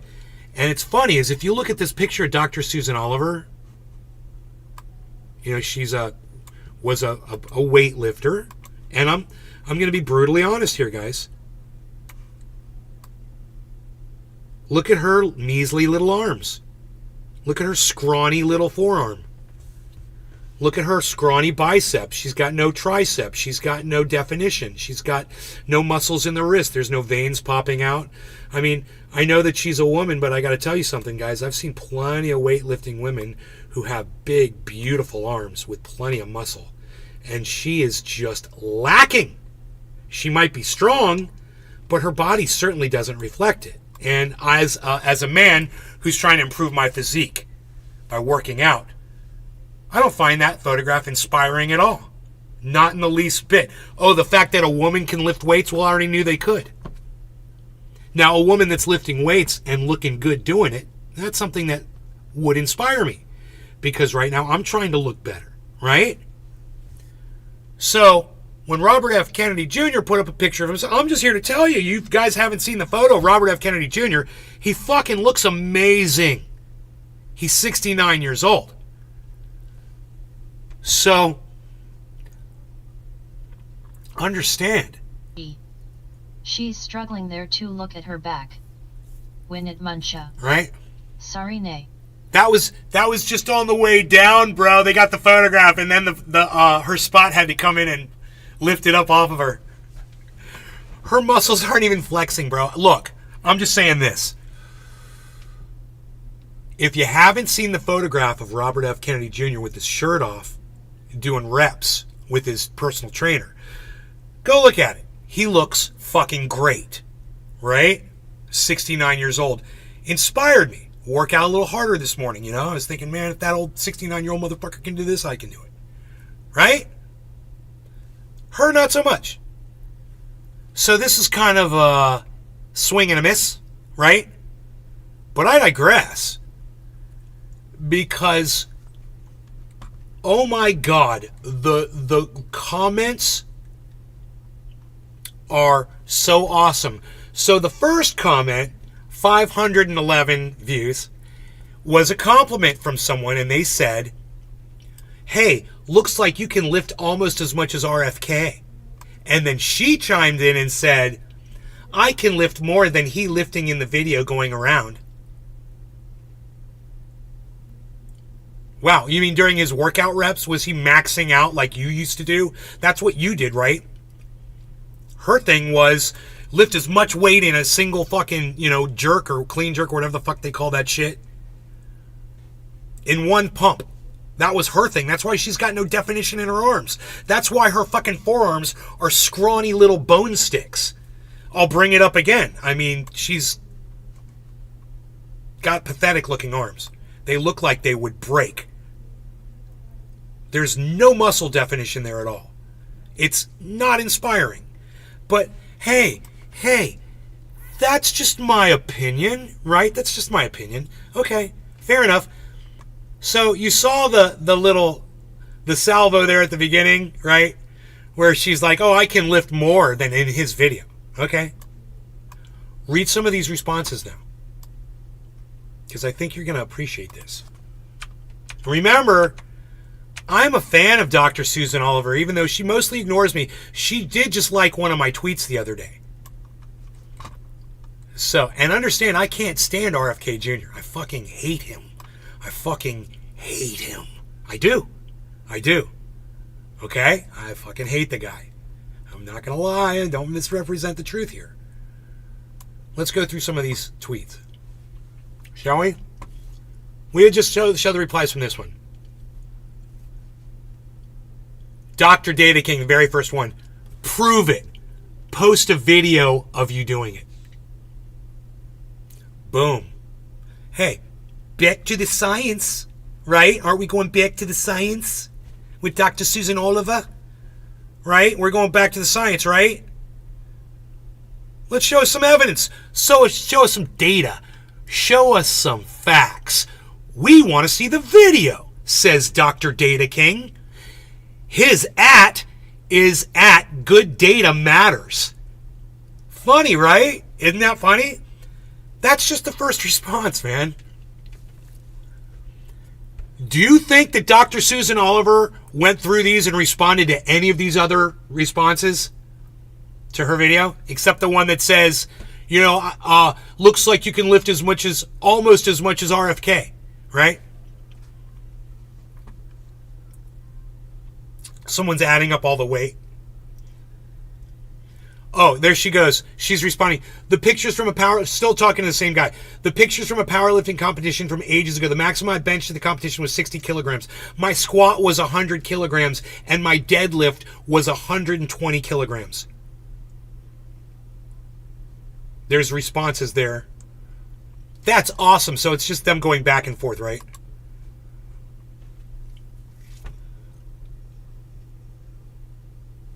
So Dr. Data King back says 130 pounds on the bench is probably 80 to 100 on incline.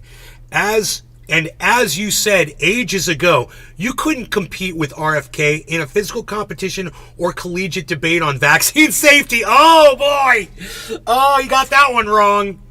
So I'm here to sort through the narrative, guys, right? Well, I really like where Data King is going with most of this. If he paid attention to her and the fact that she actually has scientific studies to back up every single thing she says, while RFK has absolutely zero to back up anything he's ever said, any lie he's ever fucking told. So this guy went off a little bit, right? But if you think you're so in shape, share a video of your incline bench pressing.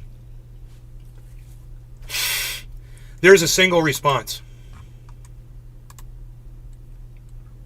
It's him. He says, or you can do what we've been asking and what's actually your domain. Debate him on the safety of the childhood program. That would be much appreciated. All we ask for is to have our concerns addressed by a representative of the establishment. So she's not a representative of the establishment. She doesn't have to do what she does. But someone does have to speak out against all the misinformation out there on YouTube. And she's one of the voices screaming against it. And, more and more people are listening to her. So this whole bench press thing is fun, right? It's got nothing to do with the science. She's just kind of got a blind spot here, doesn't she? Have you guys seen the pictures of RFK Jr.? I'm just saying, man, he's built like a fucking, Batman. He's built like a fucking Batman costume, bro. The dude's, for 69 years old, you can't fucking believe it.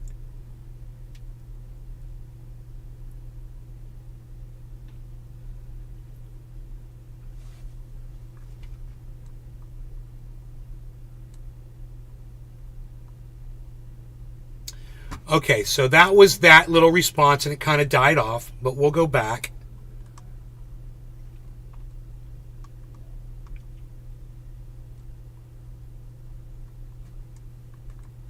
Wait, where's... Okay, post a video of you doing it. It's so fucking funny. Okay. Maybe you should debate RFK Jr. in a gym. Best weightlifter wins. I know, right?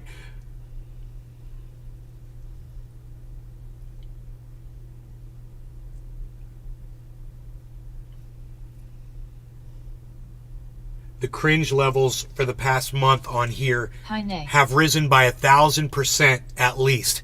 Now, that's an excellent post, because Dr. Susan Oliver posting pictures of herself in response to RFK Jr.'s photographs, that is the cringe. She is so fucking cringe for doing that.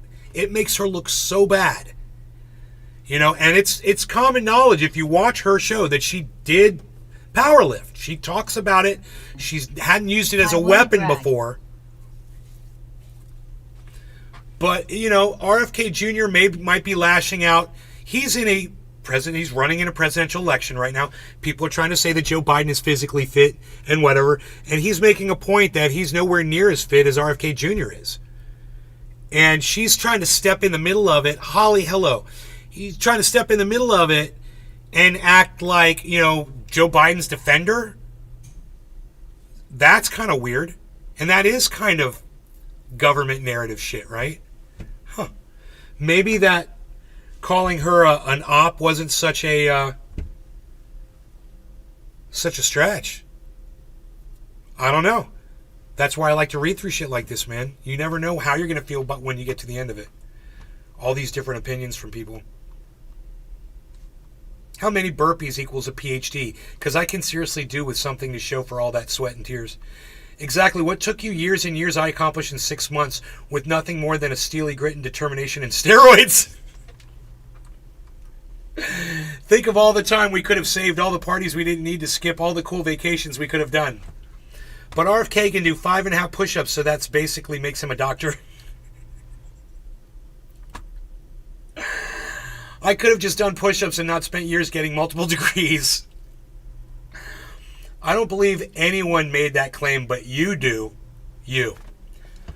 I don't believe anyone made the claim that RFK Jr.'s physique is somehow relevant to his vaccine knowledge. But Dr. Susan Oliver, you do you. I mean, you do cringe on Twitter if you want to do cringe. That's an excellent tweet. It got 237 views from the Mustache Maniac. He's only got 116 followers. But he's an RFK Jr. He's an RFK Jr. supporter. And I would never follow someone on Twitter who supports RFK Jr. like that. Once I find out that you support RFK Jr. and I've been following you for a long time, it's a huge disappointment. You know, people like, you know, Craig Pasta Jardula or Shut the Fuck Up Shitlib or Jib Monkey, any of those dudes. It's just, I'm like, wow, man. Oh, that's cringe. That's the fucking definition of cringe for me. People supporting this candidate who is just anti-science. I mean, RFK Jr. has literally put information out there that's resulted in people dying. You know, just like Jimmy Dore. Just like all these other anti-vax or anti-wax motherfuckers.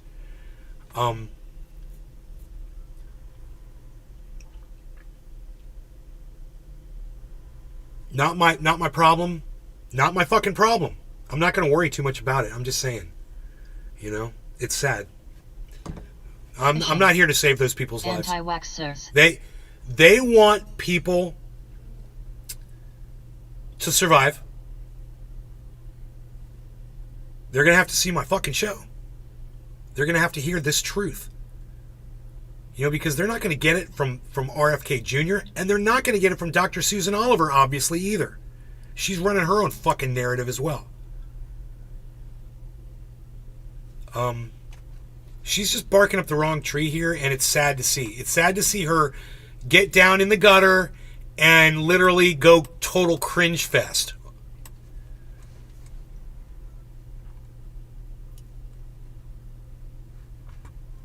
Here we go. I trust in the person that can demonstrate that something works. If I say I can cure cancer, you will say, show me. So when someone says they don't know what's best for your health, but they look like crap, well, yes, I agree. It doesn't mean they don't. I can also see the logic behind it. In other words, if RFK Jr. can work out and get physically fit, that's proving to me that the science behind him working out works. That's one good way of saying that RFK Jr. applied science, the science of working out, and has the results to back up what he did. It's too bad he doesn't apply that to other things in his life, but whatever. Yeah, but it's not just the weights you lift, but all the bro science that you are exposed to while hanging out with the alphas. Why do you think they call it intellectual heavy lifting? True, if you spend more time at the gym, it opens your mind to science and critical thinking. All those endorphins and the oxygen into the lungs, great for philosophical creativity, while a PhD just stifles your mind with narrative and fuzzy logic. It's worked for me. That's very tongue-in-cheek, and I liked it. It was funny.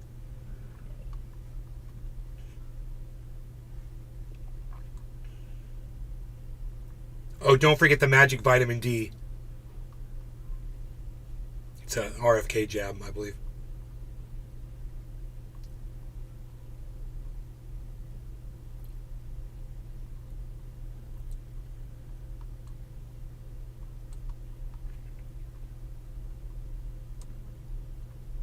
Impressive.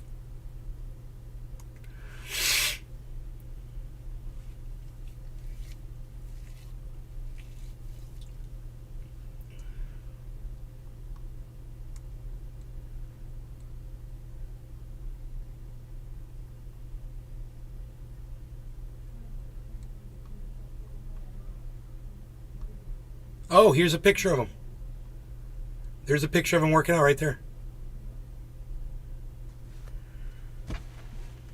Fucking 69 years old. Look at the goddamn pecs. They're like an inch off his chest. You see that muscle? That's insane, man. He must work his ass off to get looking like that. Or, like some people say, steroids. That's possible. He could be juicing. He seems to like needles, so who knows?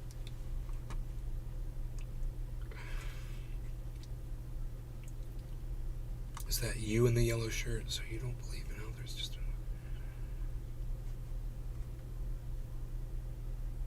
whoa. So you don't believe in... these anti-vaxxers are hilarious. So you don't believe in health, or is it just about the number of injectables required to degrade health and ensure control?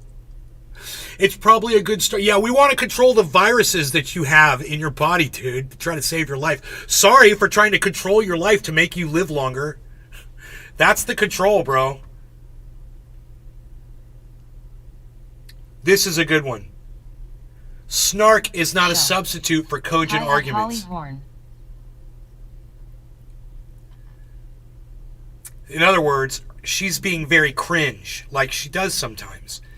And if she wants to engage RFK Jr., she can do it in a debate. Now, I'm here to tell all of these fools that she has already debunked RFK Jr., I'm sure plenty of times, on her podcast, on her channel. They can all go watch those videos. And if she doesn't have any, I guarantee you that Debunk the Funk does. So,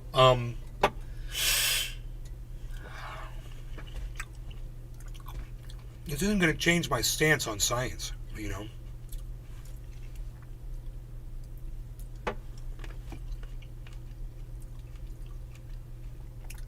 This is a really good one. This is a really good tweet from Meanne.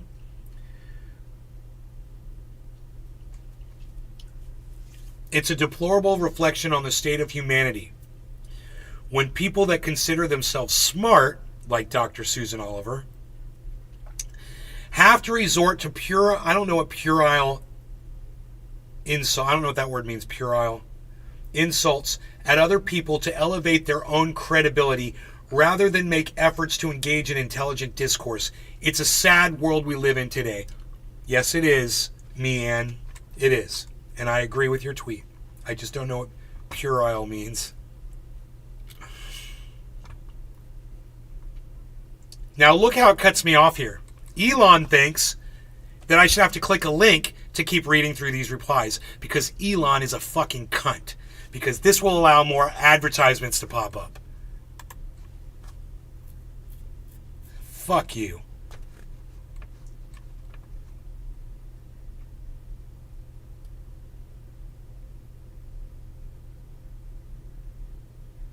Oh, this G Boogie, whatever, dude. It's so that I'm not even gonna read that out loud. That's just so dumb. I'll highlight it for you guys.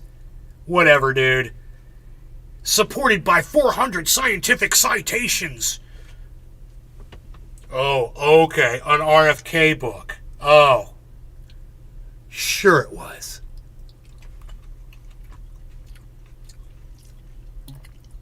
Pueril, childish. Pueril, childish. Why not just say childish?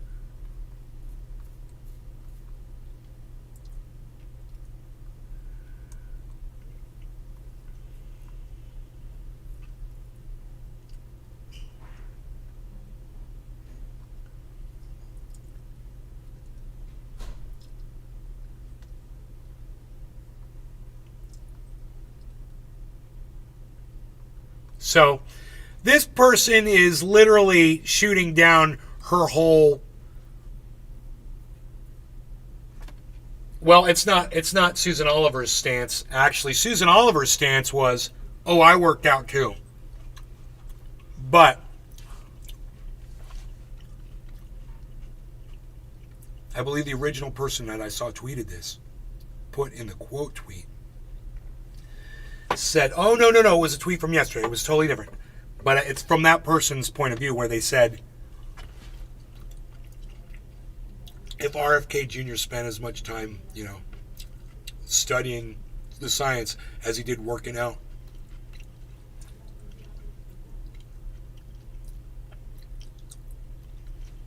this person knows a dentist who is into working out too. But he also believed in vaccines. So basically saying that working out has nothing to do with where your opinion on certain things might be. I knew that was going to happen. God damn you, fucking Elon, you prick.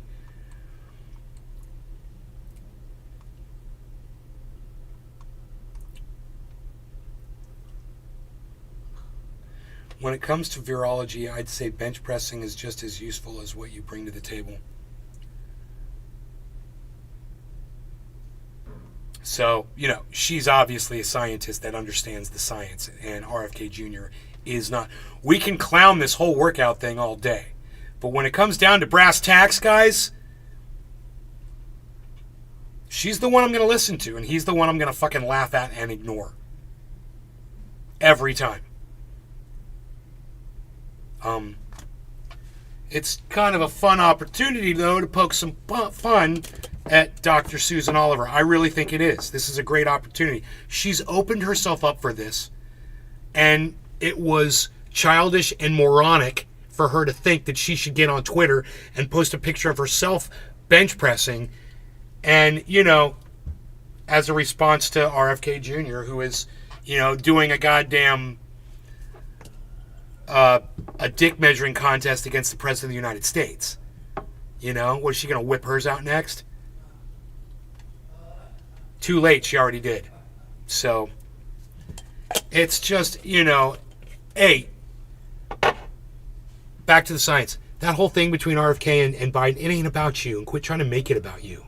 It's kind of narcissistic, trying to jump in the middle of that. It's almost like you're trolling for clicks. Okay, someone says, this same guy, Dr. Data King, remember from before? This is a dumb, disingenuous straw man, but let's run with it. It certainly beats shying away from a coward from a collegiate debate millions are demanding. Your side is getting its ass kicked in the battle of ideas. Sorry, not sorry.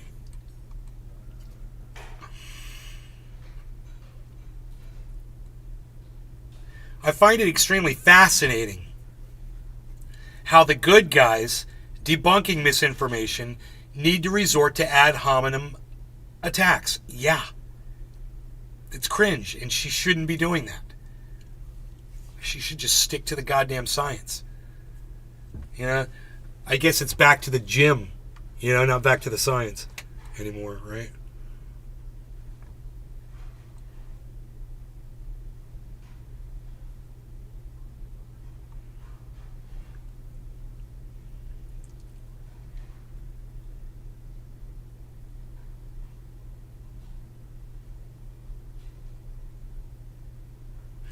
Some of these idiots that support RFK are just obnoxious, considering no one can dispute RFK's claims. What? Mr. 10 fucking views on that tweet, luckily. Oh my god. Fucking Elon finally got that right.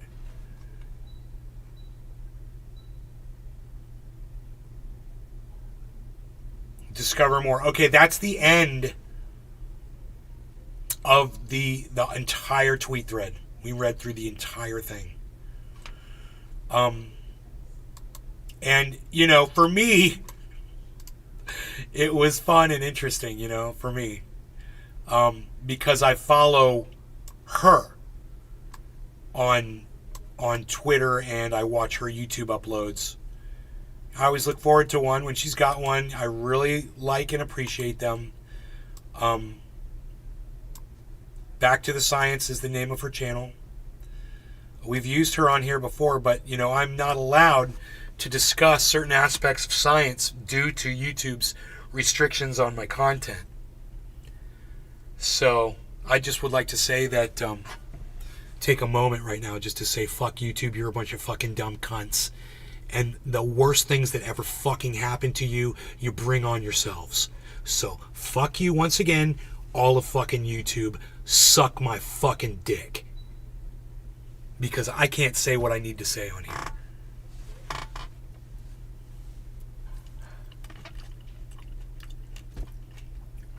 It's bullshit.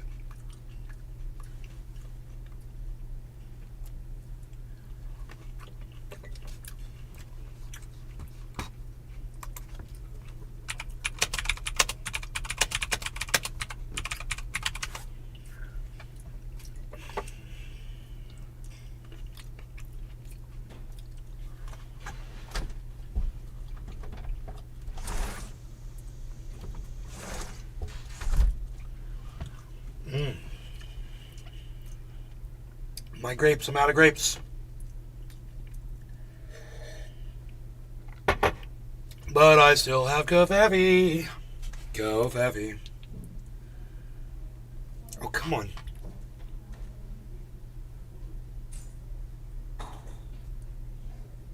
This doesn't match.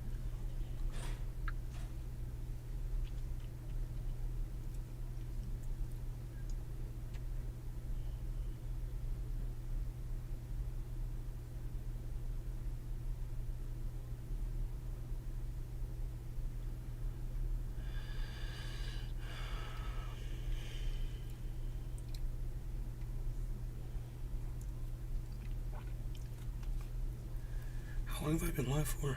2 hours.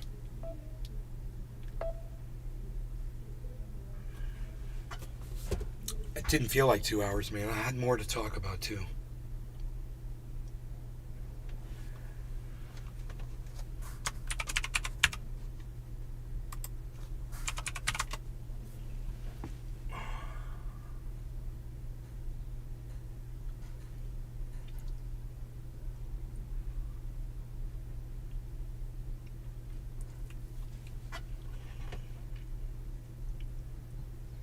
Hashtag keep it open.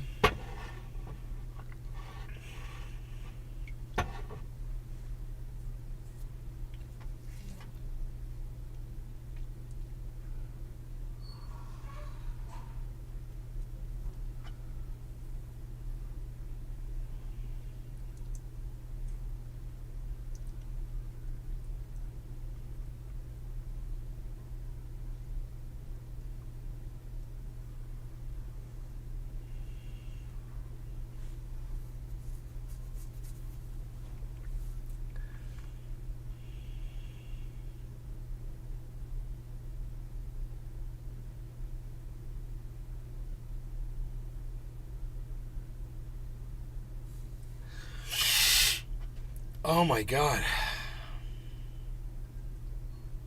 almost feel like keeping the show open and keeping on going right now.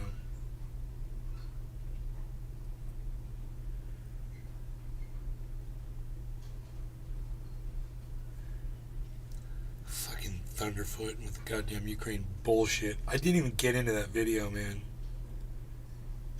He keeps saying war of attrition over and over again. But I proved my point 9 on that creepy one. silent It's a good ERS point. in the main channel. It's good to be able to say that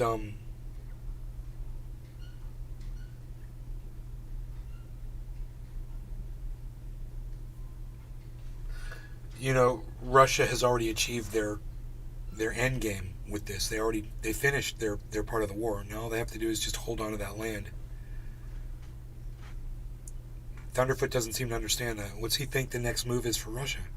They're done.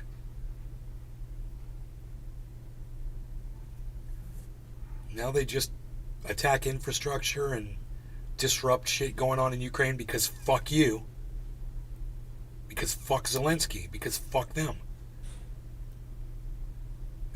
It seems like... Hashtag It seems like Russia's got Ukraine and the rest of the world in a fucking headlock like this, and they're just doing this on our heads with their knuckles. And there's nothing we can fucking do about it. And that's where we're at. I mean, yeah, they still got to hold us and do this. So they're tied up too, but at the same time, well, it's a good analogy. We're going to take over the We're the world. ones getting our heads knuckled. I wonder how much money Russia has spent on this thing. Total. How many rubles? How many rubles? Comrade, how many rubles have you spent, comrade, on this war? I shall drink vodka and eat potato skis with you. Billy Ballantyne taught me Russian. Cleans fingernails, polishes them. They filed the war Again. as a non-profit. They filed the war as a non-profit.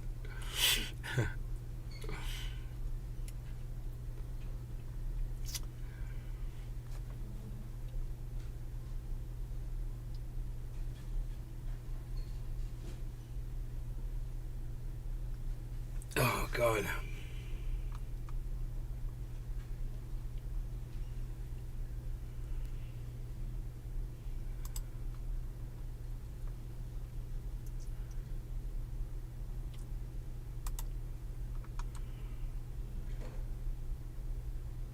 Hell yeah, Unholy Rome liked my... Aha! Graham Elwood liked my tweet, and Unholy Rome liked my tweet. Yeah. Very nice.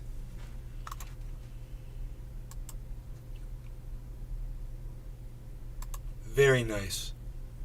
Baba Blue Jaws liked my tweet.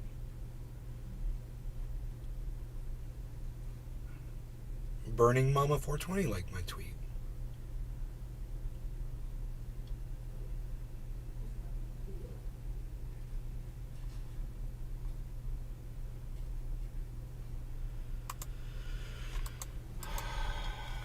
We talked about the malaria.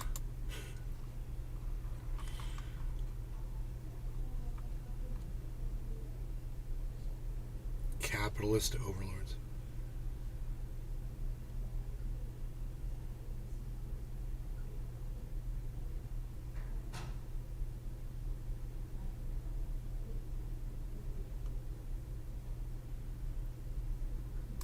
Okay, I don't know.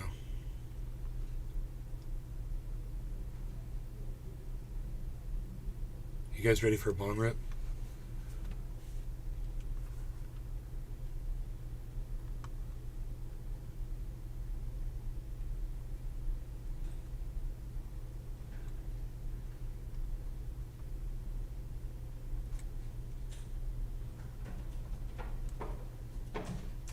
Fishing. Packing.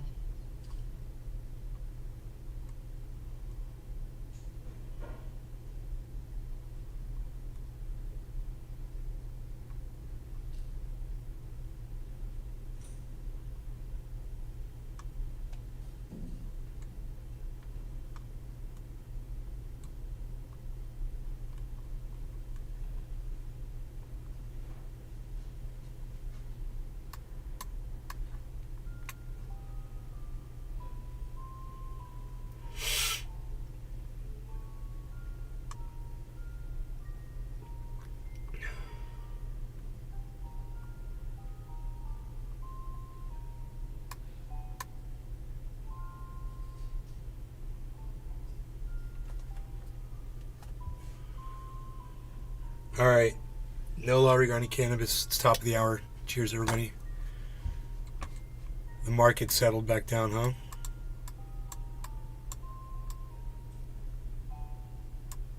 Cheers.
Man, 2 hours.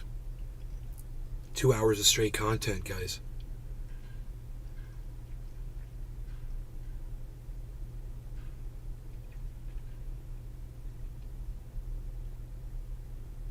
That submarine.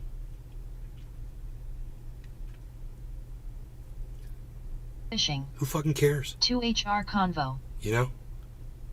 Who fucking cares? Nobody should give a fuck about those people. Not because they're wealthy, because they're fucking stupid. Fishing. That's That's why. it. You shouldn't give a fuck about stupid people. They're not Dave your Sea problem. Fishing. They're gone. Like that.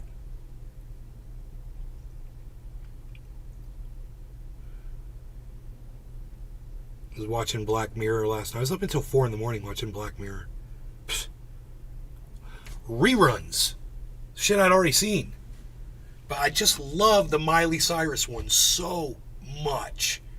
And goddamn if it didn't pop up while I didn't know what season it was in. And there it was. And I was like, yes, man. 2 in the morning, I don't care. Fuck it. Watch that one. Watch another one after that. Because I like that one too. The one about it's like Star Trek, but it's like Star Force or something. Oh, I fucking love that one too.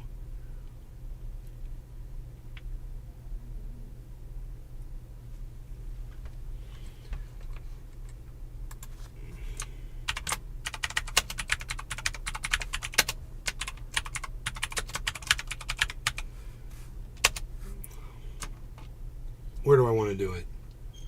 Twitch.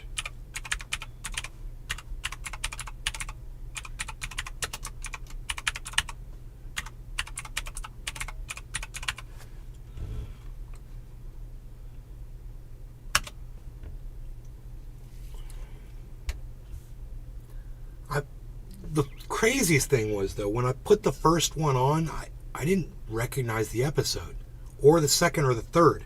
It was almost like I switched seasons mid-season. Like I started watching the new ones, left, came back, and the next episode was like an earlier season or something. I don't know what happened. And it's very confusing. It's almost like a Black Mirror episode, what happened to me. But, man, my biggest problem, and it's almost as if it's intentional with the Black Mirror that the ends are cut off. They're poor endings. And I have this idea. It would make it so much better if each episode, when it ends on a scene, that scene should expand into the next Black Mirror show. Like an ongoing story. And it would be very easy for them to pull that off. With a little bit of creative editing, that could be done very easily. Any editor could do that. And, that would give it what I would consider to be momentum. Because when you hit the end of a Black Mirror, bro, it's like a mirror is just cracked and broken. It is. It's a very adequate name for the series, man. You get to the end of an episode and you're like, dude, why did you fuck me? On another one, you're going to fuck me on this one too? You're not even going to give me an ending? You're not going to tell me what happened to these characters? You're not going to resolve any of this? You're just going to cut it right there? Right? What if, instead of that cut, it went to the final scene and then that final scene went to the next episode? Then it's like the story doesn't end. You're somewhere else with different people, totally different whatever. Could be something organic on Earth, and it could be something outer space, something in the future, something... Who fucking cares the transition? It would be so easy to do that. Just to give it that... Because I feel like audience members have... a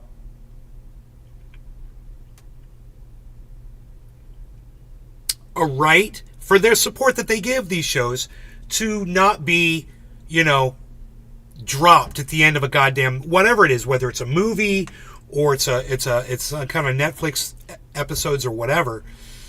There shouldn't be a giant fuck you at the end of a production like that. And to me, that's what every fucking one ends like that. And you're just like, no, man. You could have written a better ending than what they did. Every single one of us could have written a better ending and totally suspected something else. But you had to throw that twist in there, and that twist was probably not necessary. It's almost like you're trying to satisfy a contract with Black Mirror, it's like literally like they state that. Okay, and make sure the end of the episode that you do, you cut off the end and you don't fill in the gray areas, and you leave everybody guessing and wondering. That has to be the end of every Black Mirror. You have to be wondering and in kind of like confusion at the end of every single one, and that's supposed to feel good. And it does feel good. And that's why it's so popular. It does feel good. That's why they do it. That's the science of marketing us. And man, if there wasn't an episode that I watched that literally just covers that, it's a Black Mirror episode where the guy who runs the social media thing, he's out on a 10-day leave, like, Zuckerberg would do or Elon Musk would do, and sitting in a sweat lodge all by himself in the middle of the desert. And an incident happens back home where a dude is having a mental breakdown over your social media platform. And they cover the aspects. He's like, we literally have a department to keep you as addicted as possible to our software. These guys sit around all day and think of the most devious ways that they can get you to keep clicking on our app. And that's just real life right there, bro. That's not Black... And it's funny, somebody said something in the chat earlier. I was like, oh, you've been watching Black Mirror? Well, I have. And that one... dead on, man. They fucking nailed it. You couldn't be any more accurate when you're exposing social media companies for what they do to us or your kids.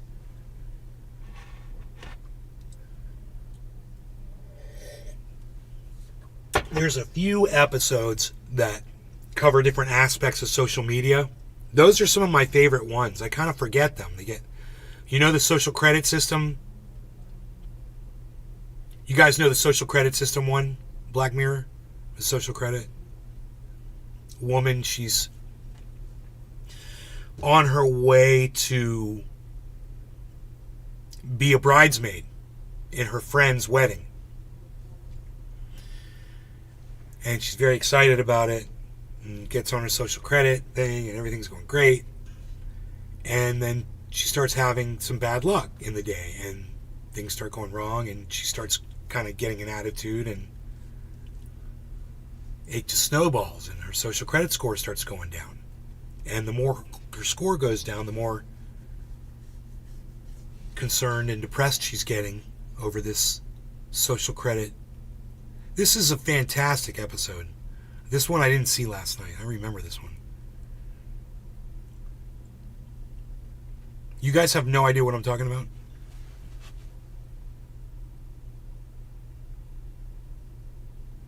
Okay, we just hit a reversal and a big check mark, guys. Pepe is number 4.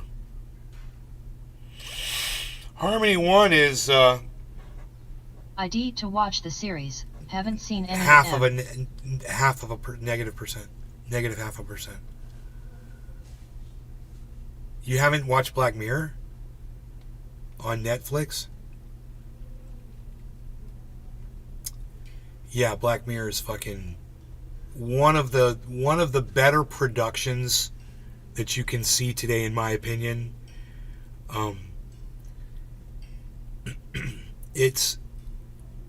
I just like that whole. It's like if you like the Twilight Zone. It's similar to a Twilight Zone type episodal, sci-fi, borderline. Kind of a thriller-ish. I'll check it out, Tote. There's murders and sex and fucked up shit that happens.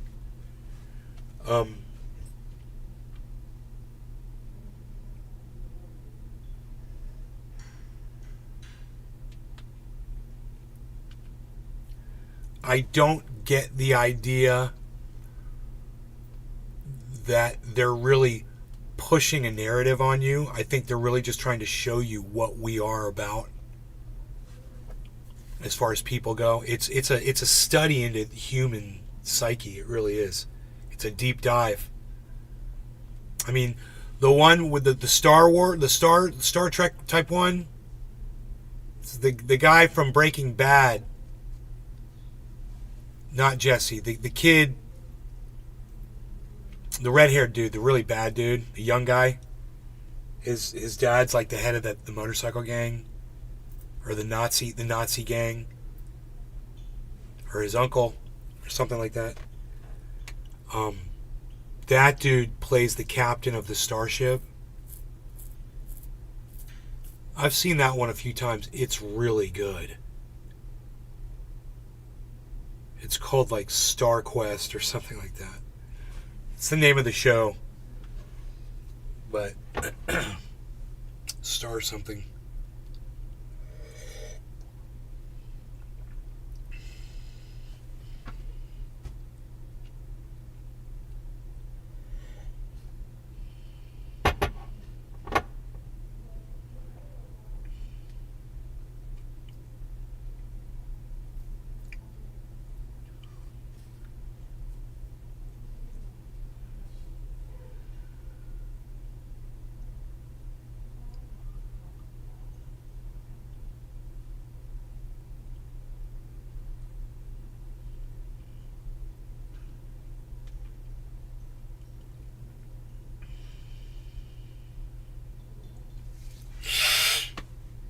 Then you guys watch Black Mirror.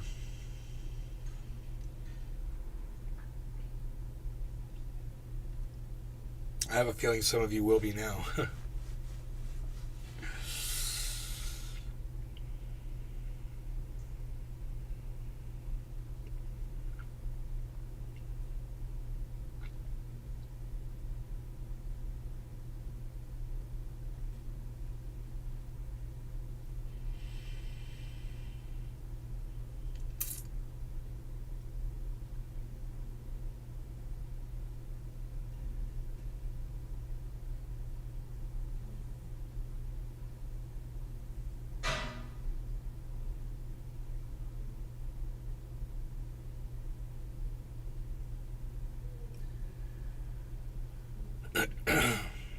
Fuck, I just realized something.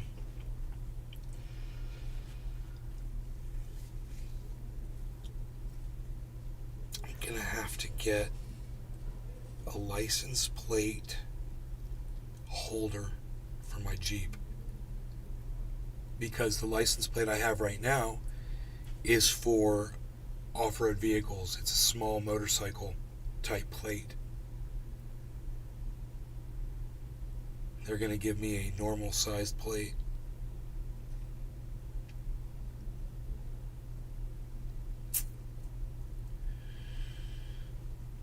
And there might be holes in the bumper to put it in there, but I'm pretty sure there has to be a light shining on the plate. So I have to figure that out.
God bless America. Dude, what is wrong with me and the fact that I can't type anymore?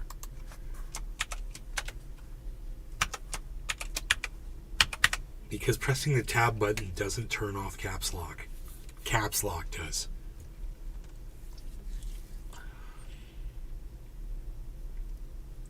Dude, when I...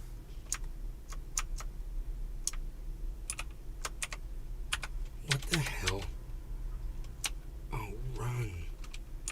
I see, not caps lock. Shift. That's what you press to fucking make a goddamn capital. I don't want to talk about it. I do not want to talk about the fact that I just confused what button I pressed to make a capital. But I did.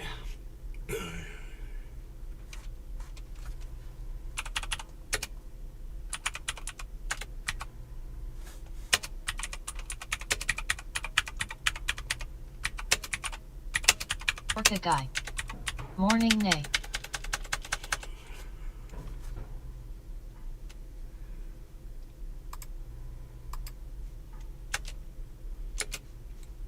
Good morning, Sean. How's it going, buddy? Good morning.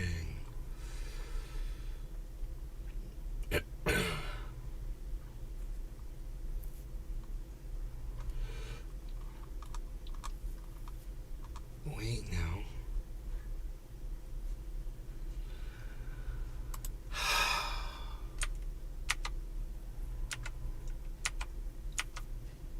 Damn, man.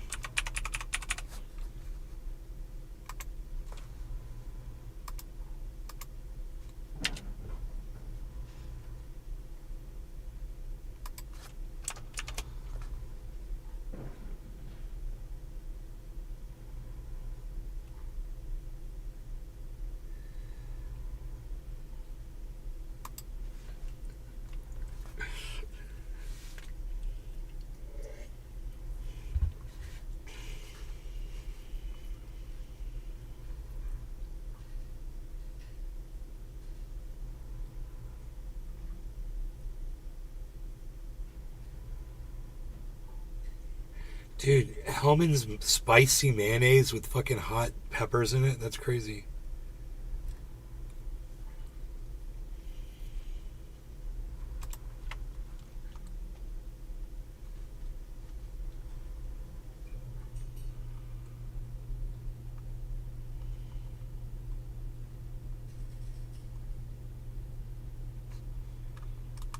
Yeah, a whole bunch of people got this notice this morning. We've temporarily limited some of your account features.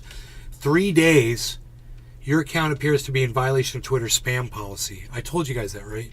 Then I got on Twitter and everything was fine. A whole bunch of people got that message today, too. I see the a thing about it.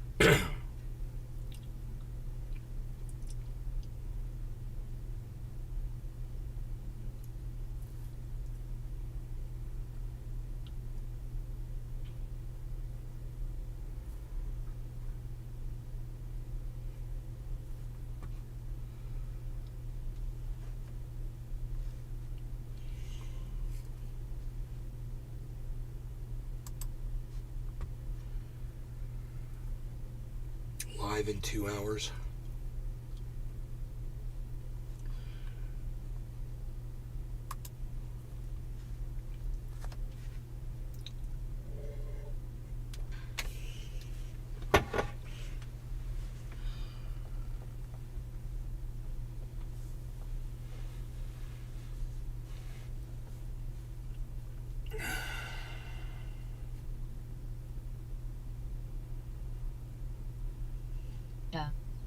Biden is stealing our crypto. Bro, I want to see my crypto go up higher. I want to see that harmony fucking 1300. I want to. I don't know, man. I don't know what I want anymore. I'm just confused. Hey bro, how old are you? I like the Silver Surfer hair. I'm 55. What's up, Putrid J? Thank you. Thank you. I can't wait till I'm older so I can give my wings like Paulie.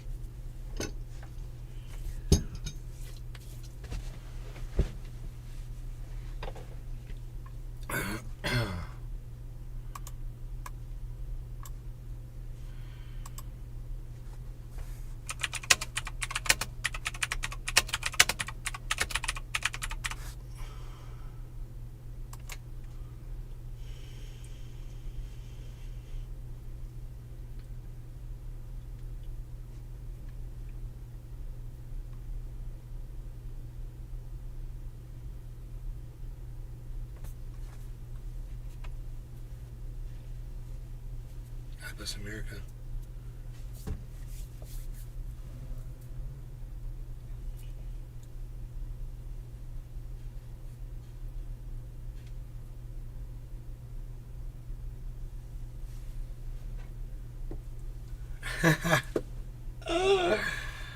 Oh. Do you ever listen to K-pop? You should give New Yeens a listen while you're stoned. I listen to the Beatles.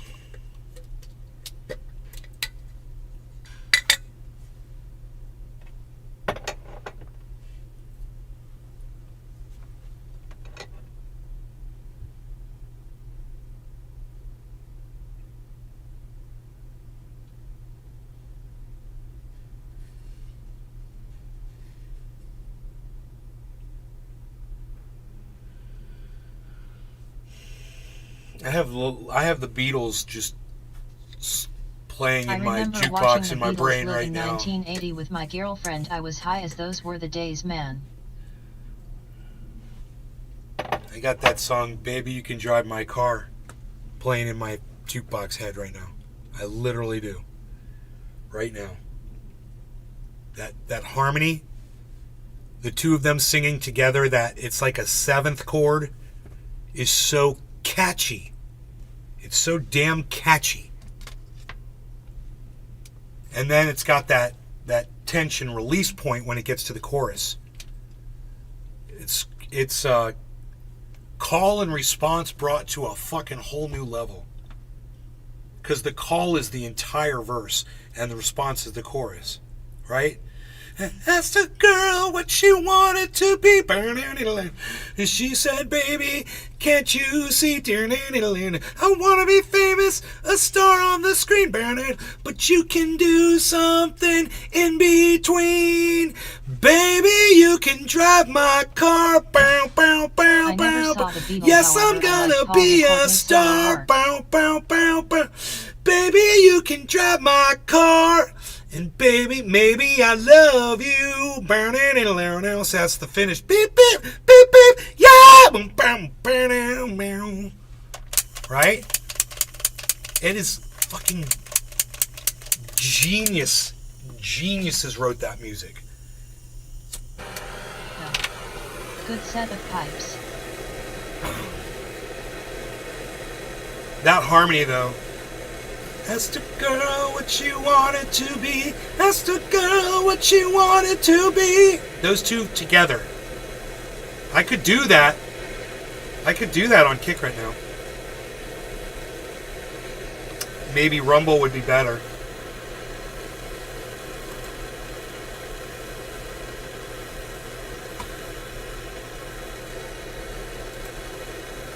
Asked a girl what she wanted to be. She said, baby, can't you see? I want to be famous, a star on the screen, but you can do something in between. Baby, you can drive my car. Yes, I'm gonna be a star. Baby, you can drive my car, and maybe I love you.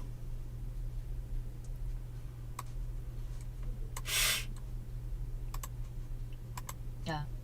You can drive my car. Yes, I'm gonna be a star. Baby, you can drive my car, and maybe I love you. It's gotta be higher. Whole new level. Because the call is the entire verse, and the response is the chorus. Asked a girl what she wanted. Asked a girl what she wanted to be. She said, baby, can't you see? I want to be famous, a star on the screen, but you can do something in between. Baby, you can drive my car. I don't know where the harmony is. I don't know where the harmony is on the chorus. On the chorus. Cheers.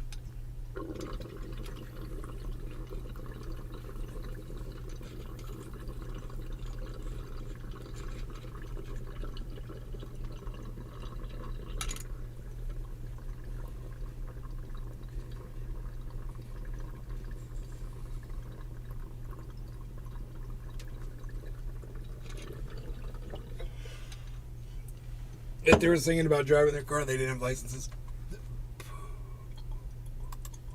I'm gonna be a star. Yes, I'm gonna be a star. Yes. Baby, you can drive my car. It's probably something like that. Bow, bow, bow, bow. Baby, you can drive my car. And baby, maybe I love you. So that's the finish. Beep, beep, beep, beep. Yeah. Yeah. Right? Yeah. It is fucking genius. Geniuses wrote that music. Good set of pipes. That harmony, though. Asked a girl what she wanted to be. Asked a girl what she wanted to be. Those two together. I could do that. Here we go. I could do that. I'm going to try right now. Asked a girl. Maybe Rumble would be better. It's Josh G. Nate, if you could clone yourself, would you? No. Asked a girl what she wanted to be. She said, baby, can't you see? I want to be famous, a star on the screen, but you can do something in between. Baby, you can drive my car. Yes, I'm gonna be a star. Baby, you can drive my car, and maybe I love you. Beep, beep, beep, beep, yeah.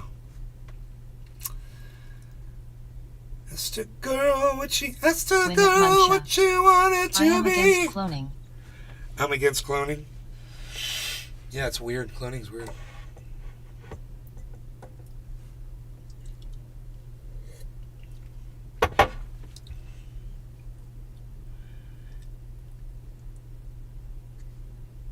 Hey man, here goes Ethereum. Yeah.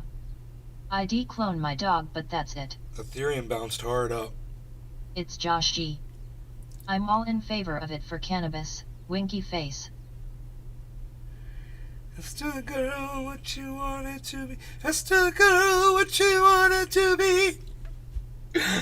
She said, baby, can't you see? You need a harmonizer to do this. Baby, you can drive my car. Guess I'm gonna be a star. I told a girl my prospects were good.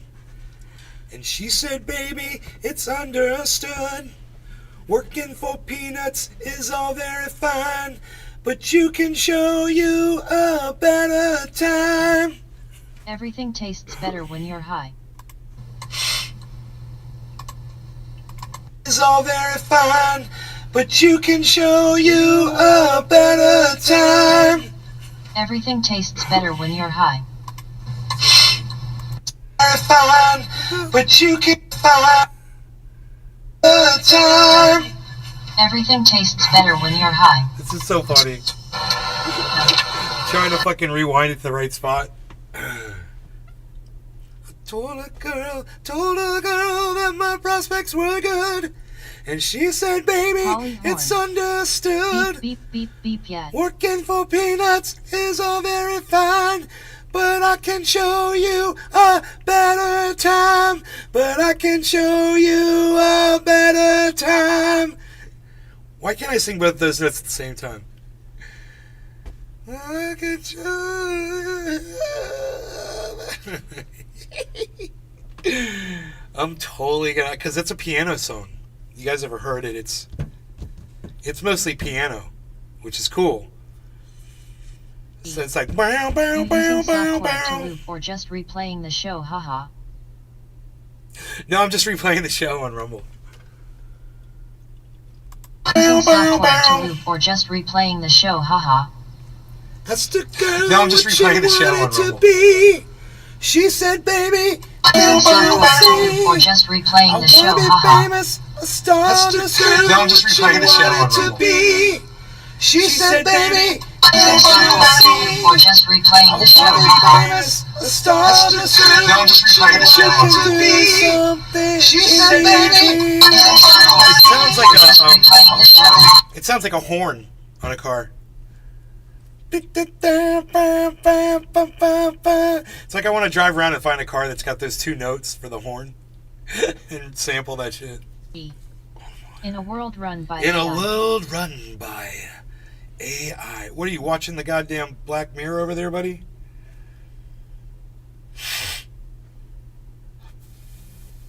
Goddamn Black Mirror, man.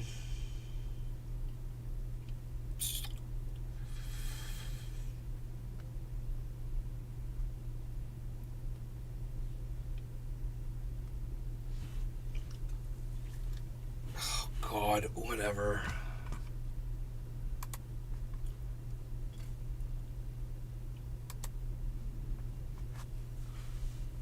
Psh, whatever. Psh, unreal.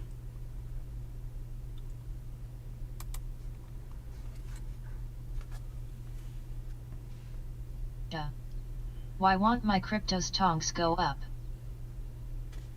I know, right? Why won't mine go up, bro? I'm at 1305 on my Harmony. Where I'm going to be in profit is, well, my average buy-in on Harmony is 017, and it's at 01305 right now, 013. It's got a long way to go before, you know, I'm looking above water on that. I'm under $13,000 on that one right now. It's okay. When it goes up, that'll go back to zero, and then. But I was just telling everybody, I bought a Bitcoin back in November for $17,000, $17,500, and right now it's worth $30,644. So if you subtract the, $600 worth of fees it cost me, roughly, it was a little less than that. And my profit is about $12,000, or yeah, $12,000. It's, I don't know why it reads above 50%. I don't get that. I can't figure that out. I mean, I'll check it again, but it says that Bitcoin purchase is 71%, 71.5% in profit. I just don't understand it. The math doesn't work out for me. Because Bitcoin is only just a little over 30,000. I paid more than half of that. So I'm very confused about how that's calculated. Maybe somebody could explain that to me. My purchases Crazy that it's been February of 2019 or 2020 when ya first got in, right? Right? I remember buying my first from your show. Bro, what I don't understand is why my average buy price is $17,350.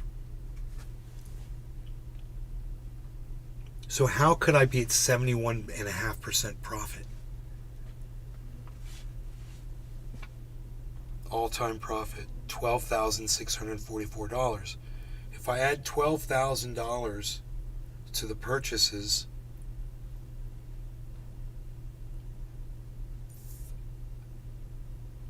I don't know, dude.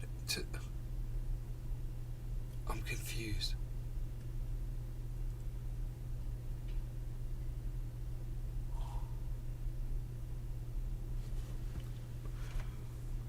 Oh, I need to be looking at the individual purchases. Is it forgetting the stuff lost at Celsius for that period of time? No, I thought that too. No. Check this out. I bought 3 chunks of Bitcoin. 0.33, 0.33, 0.33, right? All within hours of each other on the same day. Right? Stick with me on this. A purchase for 17 at 17,136. Another purchase at 17,152. Another purchase at 17,750. Okay? Those were transactions of 5,600, roughly 5,600 and 5,800. And there were fees of 169, 100, well, 170, 170, 175 fees.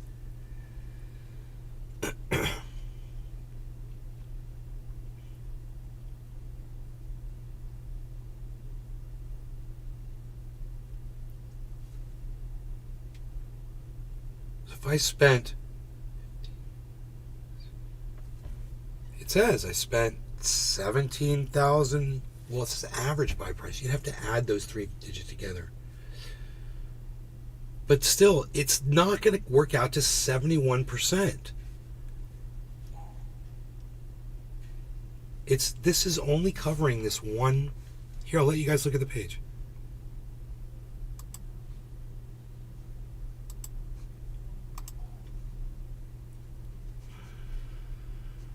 All right. Wait, hold on here.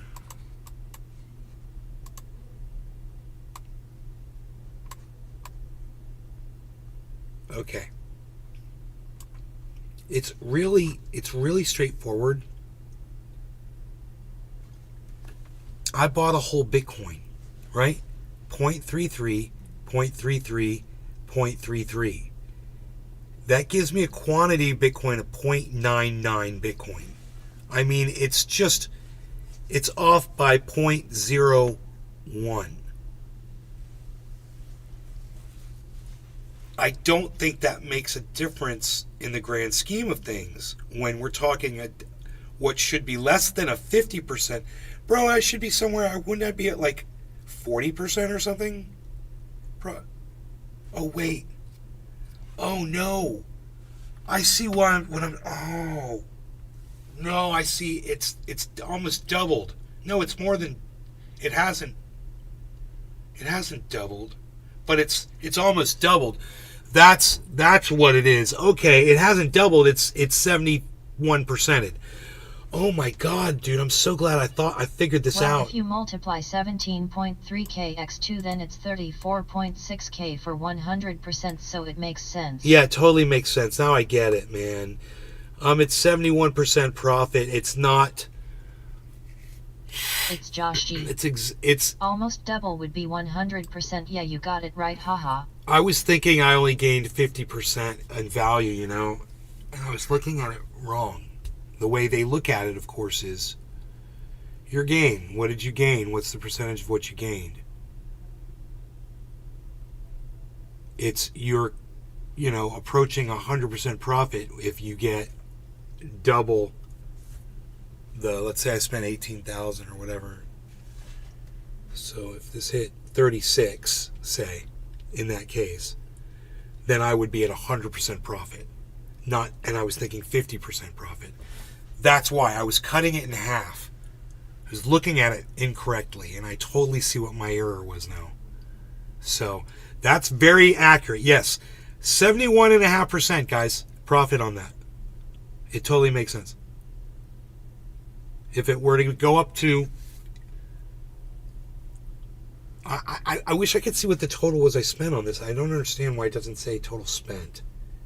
So I have to add it up, and it's so fucking stupid, but I'm going to do it. Because there's, carry this and carry that and whatever the fuck. All right, here we go. So let's add up $5,654.91. 591814 Nays Garden Laser Hey, Jenny Hope. Plus the fee of $169.08. Plus $5,660.26. Plus the fee of $169.24. Plus $5,857.69 plus $175.14 equals $17,686.32. So I would just take where Bitcoin is right now and subtract 30,000. I would, subtract 30,338.51 from this number right here, 17,686.32.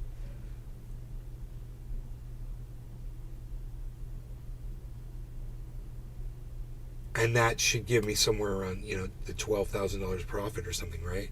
So here, let me just do that. I'll just say minus 30,338.51.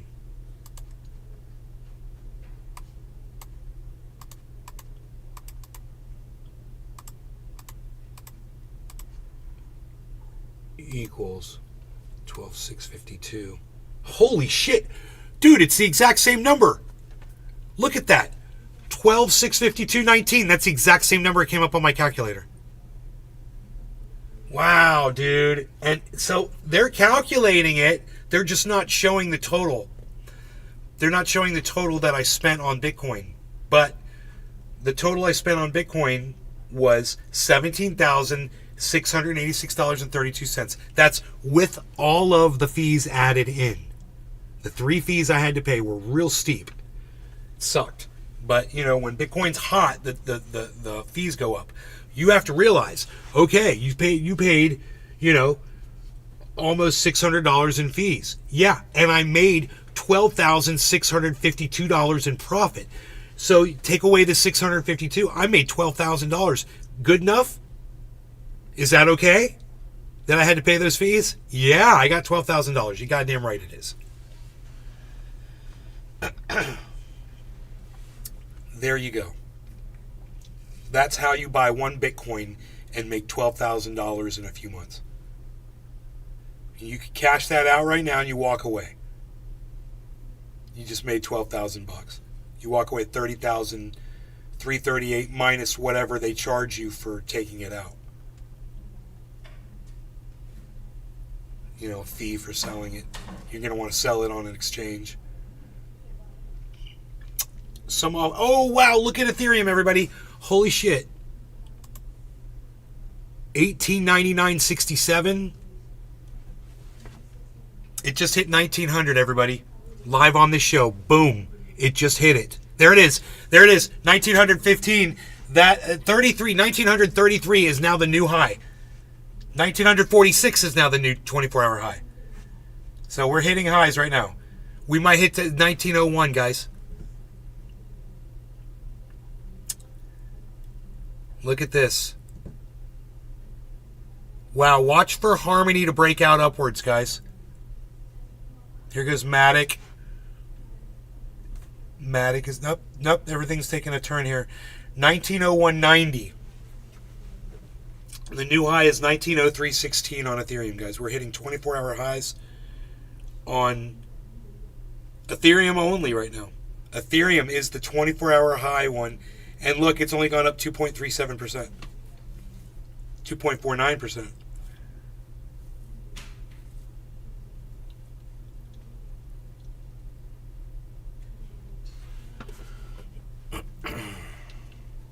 Dude, what is up with my phone here, man?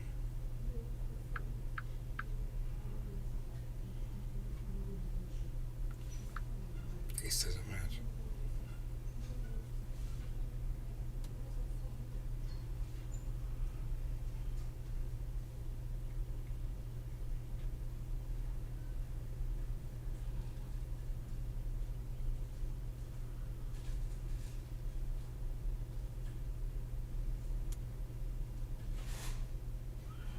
I don't know why I'm not getting...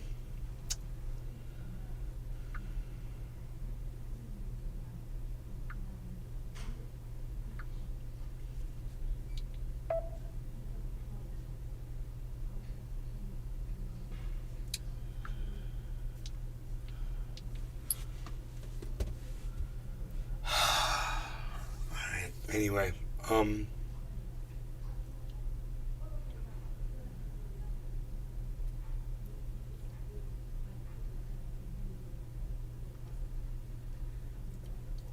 my mom and I were talking about that profit. She said, "You have access to that Bitcoin right now?" And I go, "Yes." And I wish I did pull the whole thing out. And she's like, "You know, what are you supposed to do? Just say, okay, I got this far, and now just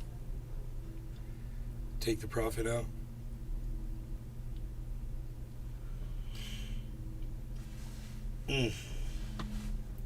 Wonder what the taxes are on that shit when you start pulling funds out. What percentage are they getting?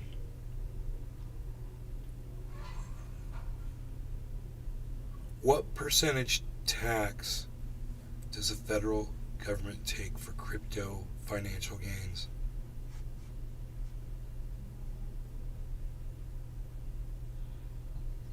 I took a nice profit and left half the profit in. Does anybody know what crypto tax is? Because I was, Celsius jacked me and wrote a form up and claimed that they I paid paid me. 2,800 on a 16K withdraw. Wow, that's a large sum of money. Yeah, $2,800, dude. So we just have to find out what percentage 2,800 is of 16K.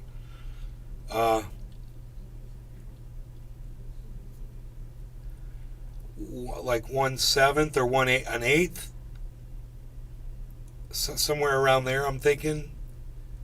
A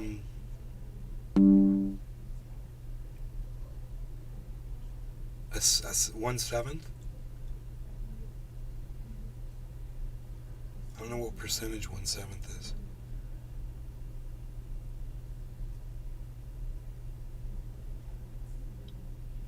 Gonna be close to like 66% or something.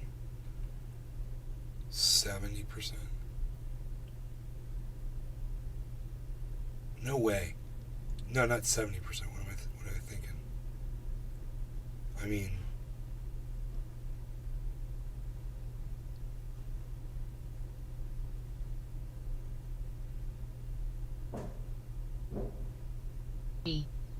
Around 18%. 18%? That's less than what I thought it would be, but it's still a lot, man. You lost $2,800. That's no fun, because that's all your profits, man, sometimes. God damn, bro. They fuck you on the crypto. That's me just realizing I got fucked on my crypto. Massive taxes. I should go become a citizen of Dubai. Go live out there. Go live out there in Dubai for a year. Become a citizen of Dubai, and then pull all my crypto out in Dubai, and then move back here. That'd be fucking awesome.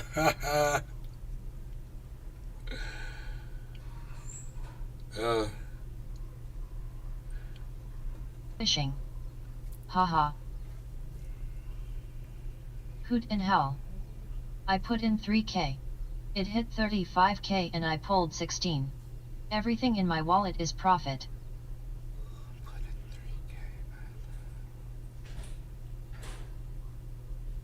Oh, that's fantastic, bro. That's fantastic. Yeah, there you go. It's like me talking about spending $600 on fees when I made $12,000. You know?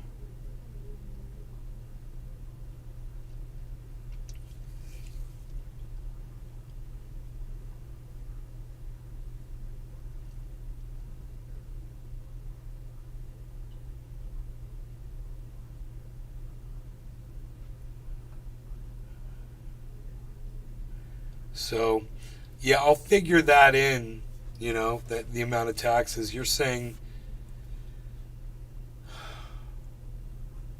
18%. I got lucky when I got in. Ethereum is the one that made me the money. When it hit 4,200. Yeah? What did you buy it at?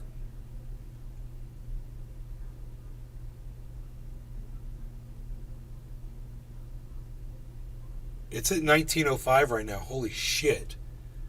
1906.90 is the new 24-hour high, guys. It's fueling the whole goddamn market. Says online, capital gains pulled within 12 months can be 10 to 37%. Capital gains on crypto held long than 12 months is 0 to 20% from Google/CoinLed. Hoot in hell. I'm in Washington State, 10%? which I do believe goes into effect. I bought in at $240. 20%? Alright, gotta pay them taxes, bro. So, for every $100,000, you're pulling out $20,000 and giving that to the government. Okay, so I only get $80,000 on my 100. Mental check. So sounds like most you will ever have to worry about might be about 20%. Yeah, but it's a lot. I was thinking it was going to be more like 30%, but still, when you look at 20%, you're like, you're talking about pulling out millions of dollars, which is what I'm hoping. You're going to be paying maybe, $250,000 or something in taxes. Oh, shit. But could be as low as 0, it says. How's that possible, I wonder? What do I got to do to get 0 taxes on my crypto?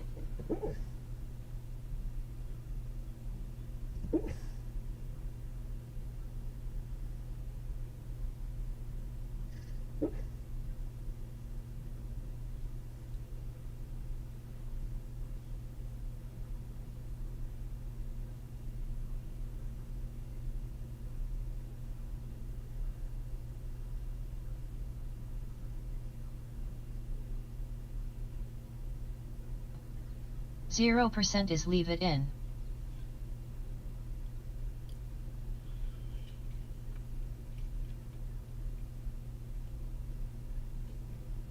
I know, that's what I'm saying. That's exactly what I'm saying.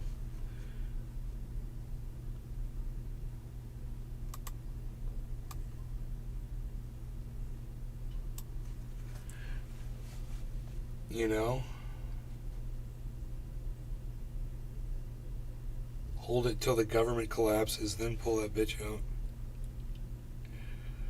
We don't have that much longer to wait, right?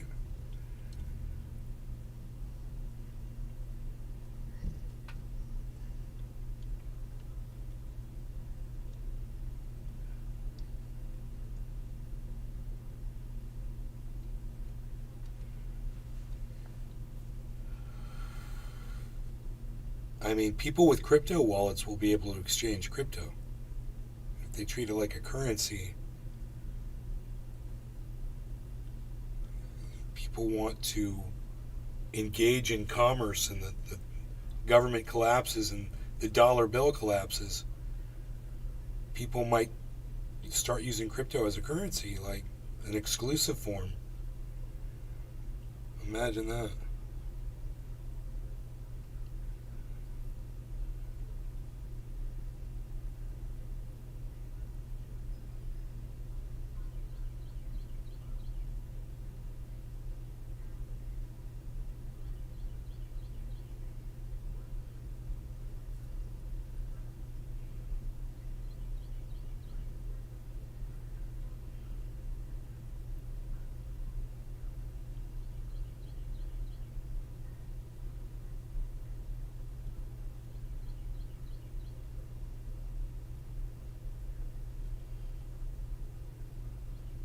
People are really freaking out in this chat room that I'm looking at.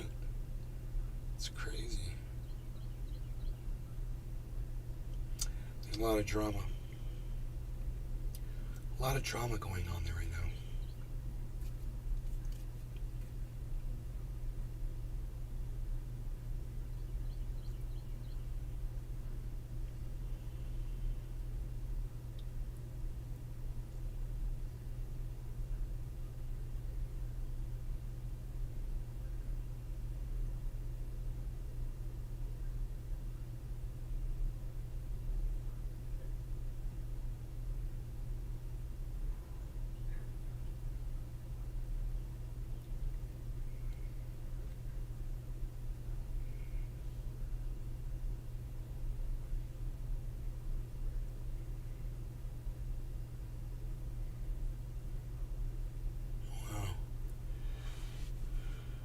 He's got a lot of haters, man. It's crazy.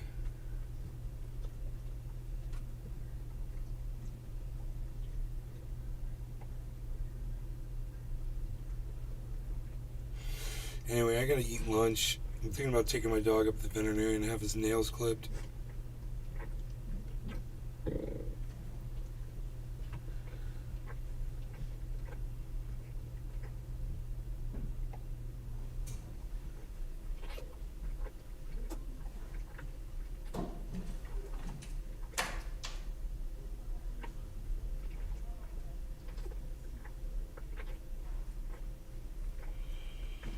Um,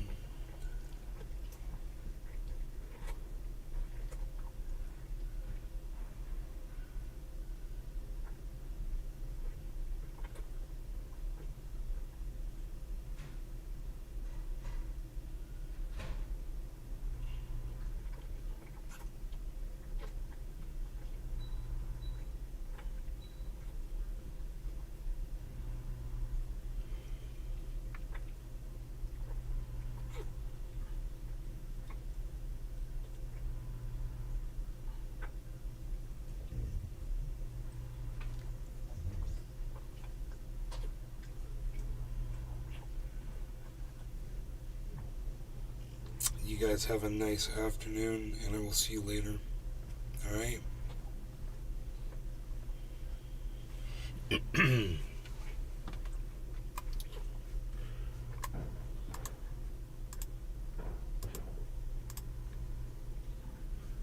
Bye, everybody. Thanks for watching.